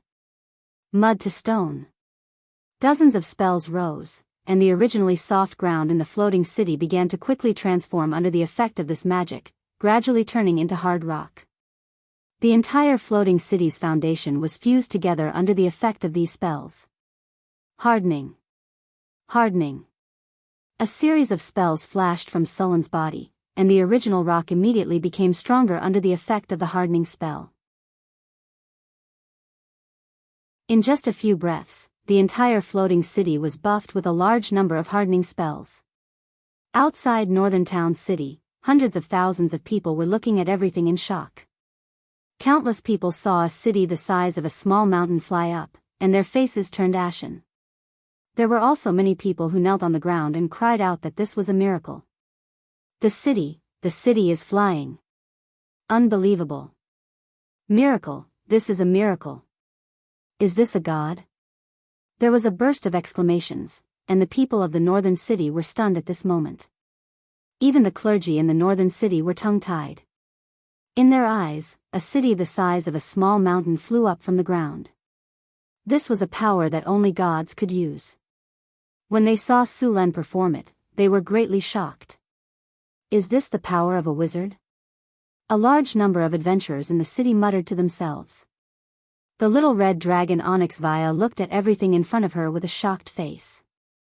She naturally knew about the floating city, but she did not expect her master to have built a floating city. In her heart, she was even more in awe of her master. In the sky, a strong storm completely blew away the surrounding clouds, and powerful energy gathered around the city.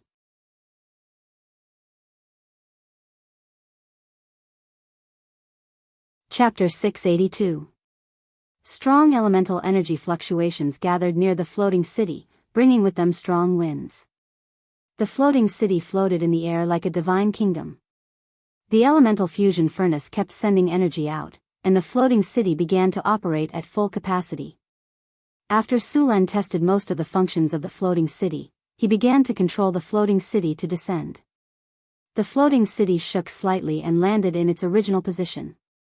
If it weren't for some rock fragments at the edge of the floating city, many people would have suspected that everything was an illusion. The successful construction of the floating city made Sulen and the others very happy. It cost a lot of money to build the floating city, and now it was finally completed.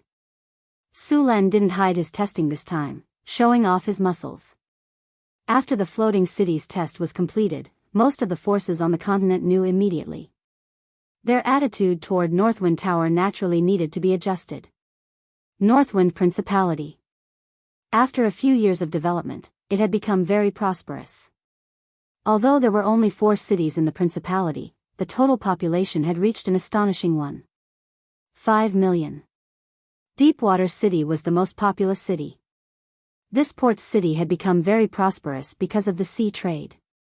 The permanent population of the city had exceeded 500,000, and several small towns had appeared around the city. Most of the people living in these small towns were craftsmen. The prosperity of the sea trade caused an endless stream of merchants to come here. Some clever merchants began to set up some workshops near Deepwater City to produce all kinds of goods. Although the goods in Northwind City were good, they were limited. There were too many merchants who came to buy, and every time, the supply couldn't meet the demand. After many merchant ships came here, they couldn't buy enough goods to fill the cargo ships. For merchants, a voyage without a full cargo was a loss. Therefore, many merchants who couldn't buy enough goods from Northwind City would buy other goods in Deepwater City. Although these goods were far less popular than those in Northwind City and the profits were lower, it was better than nothing. Among them, the most popular was refined salt, a specialty of Deepwater City. Deepwater City produced a light yellow refined salt without any bitterness. The quality was much better than rock salt mixed with a lot of impurities. Although it wasn't as good as blue salt, it was still very good. As a result, Deepwater City became even more prosperous. In addition, Deepwater City also produced a variety of dried seafood. The sea area near Deepwater City happened to be at the intersection of the cold north wind current and the warm south current. Two ocean currents converged here, bringing rich nutrients. A large number of fish thrived here, and any fishing boat could fill it up after a few trips. Deepwater City's fishery was rich in sturgeon. This kind of fish meat was fat and tender and was very popular. In addition, Deepwater City was rich in salt, so a large number of sturgeon would be pickled and sold as salted fish. Although dried salted fish didn't taste as good as freshly caught fish, it was salted. Salt was indispensable for anyone. Plus, it wasn't expensive. Moreover, salted fish was a type of meat, which was a very good food for commoners. Therefore, the salted fish from Deepwater City quickly became popular in the Southern Sea region. Even Beifoong Principality had a large number of salted fish for sale. The population of Mirror Lake City in the Southern Sea region wasn't inferior to Northgard City in the slightest. Moreover, relying on Mirror Lake next to it, millions of mu of fertile land had been cultivated here. It could be said that this place had become another large granary in a few years. Since the construction of the floating city in Northgard City was completed, more and more people wanted to live in Northgard City. However, it wasn't as easy as it was a few years ago. The City Hall of Northgard City had greatly increased the requirements. If it weren't for this, the population of Northgard City would have broken through the million mark long ago. The floating city's appearance made Northgard City the focus of the entire continent. Northgard City also had a new name, Magic City. Northgard City, as the capital of Beifoong Principality, had become unprecedentedly prosperous. In the sky, a group of winged dragon knights flew quickly. This was the winged dragon guard of Northgard City. Every winged dragon knight was at the peak of the 4th rank. On the wide and orderly streets, a large number of clay golems and rock golems were at work. Occasionally, a few steel golems would appear. The steel golems didn't look clumsy. Instead, their bodies were slender and graceful. They had humanoid faces. Their surfaces had a silvery white metallic luster, and there were many golden red patterns on them. The steel golems' foreheads were embedded with blue gems. Complex and precise runes were engraved on them. Their bodies moved nimbly, full of a sense of technology. These steel golems had been optimized and upgraded. Not only did they have powerful physical attacks, but they also had energy attacks. Apart from the fact that they couldn't fly, they were almost identical to Iron Man Floating City. This place, which was known as the capital of magic, looked like a fantasy city. In the Adept Tower, translucent magic bridges appeared out of thin air. These magic bridges were completely made of pure light, forming a closed loop around the Adept Tower. On these closed loops were strange purple magic crystals. At this time, these magic crystals were orbiting around the Adept Tower according to a specific pattern. Rich elemental energy filled the entire floating city. Next to the Adept Tower was a huge garden. When the breeze blew, the lush magic plants swayed slightly. A strong floral fragrance assaulted one's nose. This was the arcane garden Sulan had built in the past. There were fountains, fake mountains, exotic flowers, and all sorts of other things. Around the Adept's Tower, other buildings were scattered all over the place. Energy channels connected these buildings with the Adept's Tower. Countless runes combined to form arcane chains that shrouded the entire floating city, forming an extremely intricate and complicated net. Enigma Matrix, man-made weave. Many of the wonders combined with the floating city to form a powerful floating city.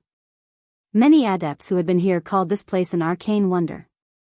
The whole city was very clean and tidy. It was completely built with obsidian. There were flower beds on both sides of the city. The architectural style was ancient, but also had some magical architectural styles. There were even some sci-fi styles from the previous world.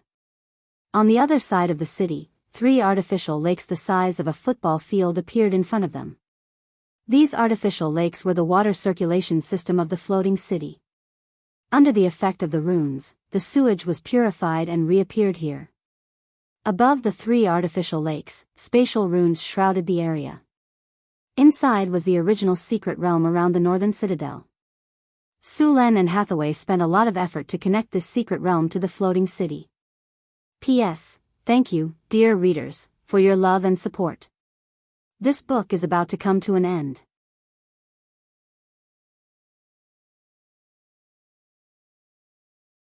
Chapter 683. The northern town Mysterious Plain was connected to the floating city, and the Mysterious Plain was divided into a few areas. Xanthi was in charge of the botanical garden, and the wisdom tree was planted there. With the wisdom tree, the entire botanical garden was covered in a layer of plants. All the plants could grow here. At the same time, the amethyst bees were also multiplying in the garden, and there was a lot of amethyst honey produced every month. The amethyst honey had become an important resource for the Northern Wind Tower. As the wisdom tree grew, a pool of spring water appeared around it. It was the Vitality Spring water. The Vitality Spring was the initial form of the Fountain of Youth. As time passed, the wisdom tree would grow stronger, and the quality of the Vitality Spring would increase. When the wisdom tree grew into an ancient tree, the Vitality Spring would become the Fountain of Youth. Of course, this was not the end. The ancient tree would continue to grow. When it evolved into a tree of life, it would produce the fountain of life. Not only could it increase one's lifespan by 1,000 years, but it could also strengthen one's body. Every time such a treasure appeared, people would fight over it. With the wisdom tree, the taste of some of the magic fruits in the botanical garden had also improved. It could be said that the wisdom tree had directly improved the environment and production of magic fruits in the botanical garden by a large margin. The other part of the Mysterious Plain was the ecological garden. The ecological garden was very large. After all, it had completely merged with another Mysterious Plain. Sulan and Hathaway had paid a great price to merge the Mysterious Plain that sealed the abomination. They had also modified the Wizard Tower, which became the control center of the ecological garden. This adept tower could adjust the environment and climate of the ecological garden. It could monitor the entire ecological garden at any time and place. A large number of creatures were kept in captivity in the ecological garden, including dinosaurs, wyverns, violent beasts, magical beasts, radiation aberrations, and so on. There were dozens of species and hundreds of different creatures. The floating city already had its first batch of residents. They were the wizards from the Northern Wind Academy. The floating city was designed to accommodate 50,000 to 100,000 people. Sulan planned to take his time to choose. Of course, in addition to the ordinary people, he also had to bring his kin, such as Durgar, drows, half-elves, centaurs, and other races. After all, the total population of these races was not large. On the other side of the floating city, there was a magnificent marble palace, and there was a tall triumphal arch in the square in front of the palace. There were many reliefs carved on the triumphal arch, and there were also many statues in front of the palace behind it. These statues had a power similar to divine power. This was the power of faith, which was different from divine power. The power of faith was a very pure power, and standing nearby, one could feel the unyielding faith. These statues were the statues of all the people who had sacrificed themselves since the founding of the city. The stronger ones were at the third or fourth stage, while the weaker ones were only at the first stage. This was a place where only the brave martyrs could enter. There weren't many statues in the hall at the moment, so the heroic spirits that entered would be revived in the martyr's palace. The strength of a heroic spirit was related to the amount of power of faith. This was one of the reasons why Sulan had to recruit so many ordinary people.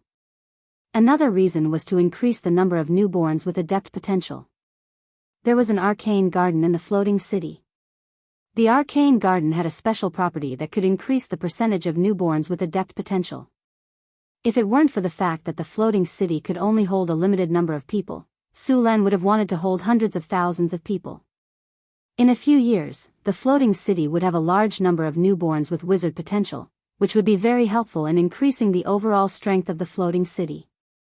Above the square, a dazzling ball of light floated in the air. It was a golden sun. Of course, it was not a real sun, but an artificial one. It was a legendary magic creation, made by Hathaway using a large number of rare materials and a star core. This artificial sun was emitting a golden halo, surrounded by a circle of golden runes. The sun was not dazzling, but it was very gentle. However, no one dared to underestimate this sun. There was a huge amount of energy sealed in this sun that made one's heart palpitate. If all of it was released, it would not be any weaker than an elemental fusion furnace explosion. Corona, Elemental Fusion Star Core, Legendary Creation. Behind this sun was a hidden space, in which there was a silver plate-like moon. At this time, the moon did not appear in this space, but was hidden. Moonstar, Eye of the Weave, Legendary Creation. The moonstar was connected to the weave, which was a very important energy hub. The corona was also connected to the man-made weave, and the two artificial stars could borrow the power of the weave. There were also hundreds and thousands of light spots of various sizes hidden in the sky. These light spots only lit up at night, and were the stars of the floating city. These stars were actually all nodes of the man-made weave. The weave was crisscrossed with a large number of energy nodes. These energy nodes had been transformed into stars by Hathaway, and together with the corona and moonstar, they formed the sky of the floating city. This sky was not for show, but was a battle system of the floating city. The corona and moonstar revolved around each other, which could mobilize the power of the weave. The weave was originally upgraded with the Enigma, so naturally it also had the power of the Enigma. These suns, moons, and stars were the means of attack of the man-made weave. Countless stars, suns, and moons formed an extremely complex network. It was like an incomparably intricate runic array. Under the control of the astrology platform, it could attack the outside world with the power of a level 10 spell.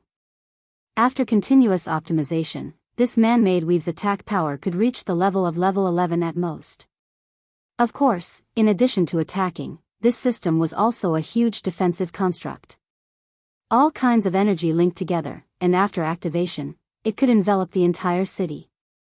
The defensive power of the energy barrier was very strong, and it could withstand a full-strength attack of the floating city. In fact, the floating city's defensive power was weaker than its offensive power. This could not be helped. Current magical research and technological research had not found a sufficiently strong defensive measure. Therefore, the main body of the floating city was extremely hard. All the buildings were made of obsidian, which had high magic resistance and strong physical defense. At the same time, the obsidian was hardened. After this operation, the main body of the floating city was strong enough to withstand an attack of that level.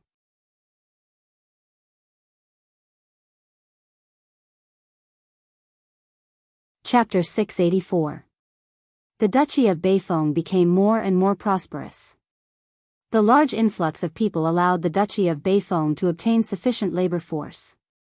Millions of acres of farmland had been cultivated. This allowed Beifeng City to obtain a large amount of raw materials. The deepwater port had become the busiest port in Beifeng City, and it was also the port with the largest population. During this period, many churches had come to test him from all directions. As Sullen's strength increased, he had attracted the attention of the gods. After seeing the powerful divine power in Sulen, these gods thought that Sulen was planning to become a god, and the Duchy of Beifeng was likely to be his future church.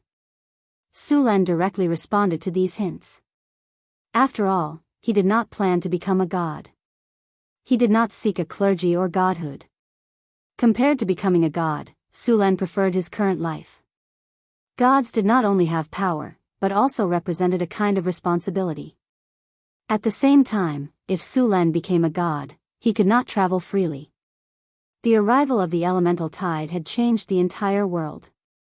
The most obvious change was that the difficulty of breaking through to the legendary level had decreased. Originally, there were only 3 legendary level powerhouses in a kingdom, and the most was 5. However, in the past few years, the Kingdom of Florence had 4 new legendary level powerhouses. These newly promoted legendary masters originally wanted to redivide the Kingdom of Florence. In the end, Sulen personally went to talk to these people about life and ideals. Su Luan convinced them with reason and successfully interrupted them. He crossed out the word ba, which moved these people and made them fully realize their mistakes. After feeling sullen sincerity, these legendary masters took the initiative to express that the current situation was very good. They would absolutely support the rule of His Majesty Sulen and Her Majesty Queen Phyllis. Having a duchy and a kingdom was enough to support Sulen's floating city. The surging elemental energy quickly gathered, and the whole floating city rose again. After some repairs, Sulen and Hathaway controlled the floating city to rise again. Their goal this time was to head to the astral boundary. Bringing the entire floating space city into the astral plane consumed an astonishing amount of energy. The elemental fusion furnace was operating at full capacity, and an unimaginable amount of elemental energy gushed out. A large amount of elemental energy was consumed, and even the elemental energy in the surrounding space was extracted in large quantities. A small elemental tide appeared here. On the astrology platform, a dazzling spiritual light shot up into the sky. The spiritual light tore through the sky, and a powerful soul fluctuation was transmitted. A giant portal appeared, and then the huge floating city entered it. In the boundless astral world, darkness, deathly stillness, and emptiness were the eternal colors of this place. Occasionally, one or two comets would fly past at high speed. There was very little matter here. There was no air, no gravity, no water, and not even a sound. Everything was deathly still. At this moment, in the depths of the astral world, a dot of starlight flashed. Then, a huge bubble suddenly appeared in the void. If someone saw it, they would know that someone was traveling through space. The bubble expanded rapidly, and in the blink of an eye, it had expanded by more than 10 times. Soon, the outline of a city appeared in the bubble. Accompanied by a flash of spiritual light, the bubble slowly disappeared, and a huge city appeared in front of them. It was Sulen's floating space city. Although this floating space city was very large in the material plane, it was as inconspicuous as a speck of dust in the astral world. Is this the astral world? Alex, who had come to the astral world for the first time, looked outside curiously. It's not that great. It doesn't feel as beautiful as the material plane. But there's so much source energy here. I feel like my spellcasting ability has directly increased by a level. That's natural.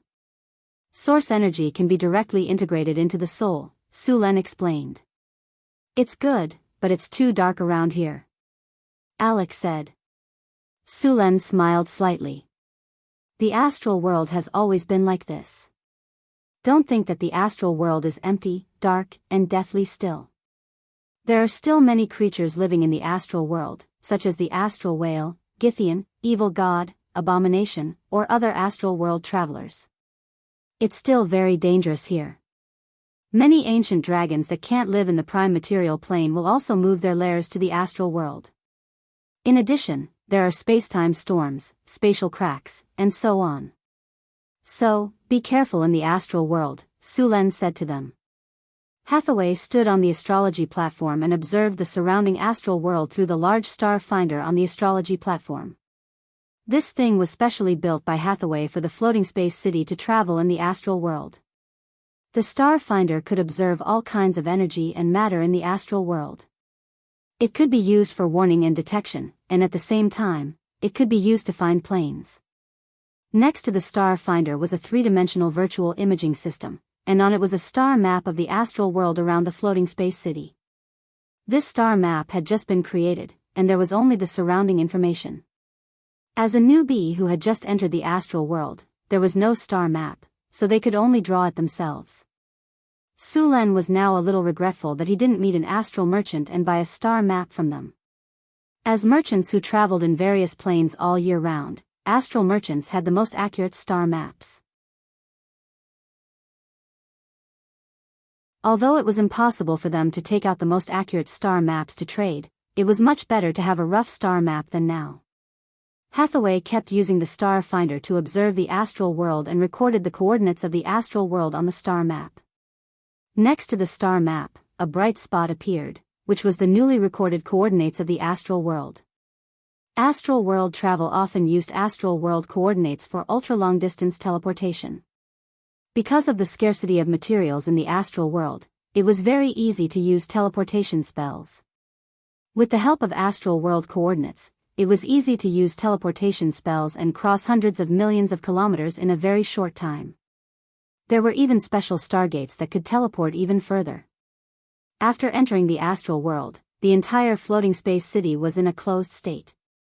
A powerful energy barrier enveloped the entire floating space city. In order to make the people in the city live closer to the material plane, this barrier would show the scene of the sky. Of course, this was all an illusion. The original corona and the lunar star also represented the sun and the moon, respectively. With them, the entire floating space city had a day and night division, and the living environment was very similar to the main material plane. Now that the floating space city is completed, there's nothing important to do next. After a while, let's go to the surrounding star region. Sulen said with a smile. That's for sure. I also want to go to other material planes to have a look. Maybe I can find some things left by the Arcane Kingdom, Hathaway said. Then our next goal is to find the Arcane Kingdom. Sulen said aloud. Agreed. End of the book. You're tuning into the Romantic Tales YouTube channel. Don't forget to subscribe and join us on this journey to catch the most captivating stories.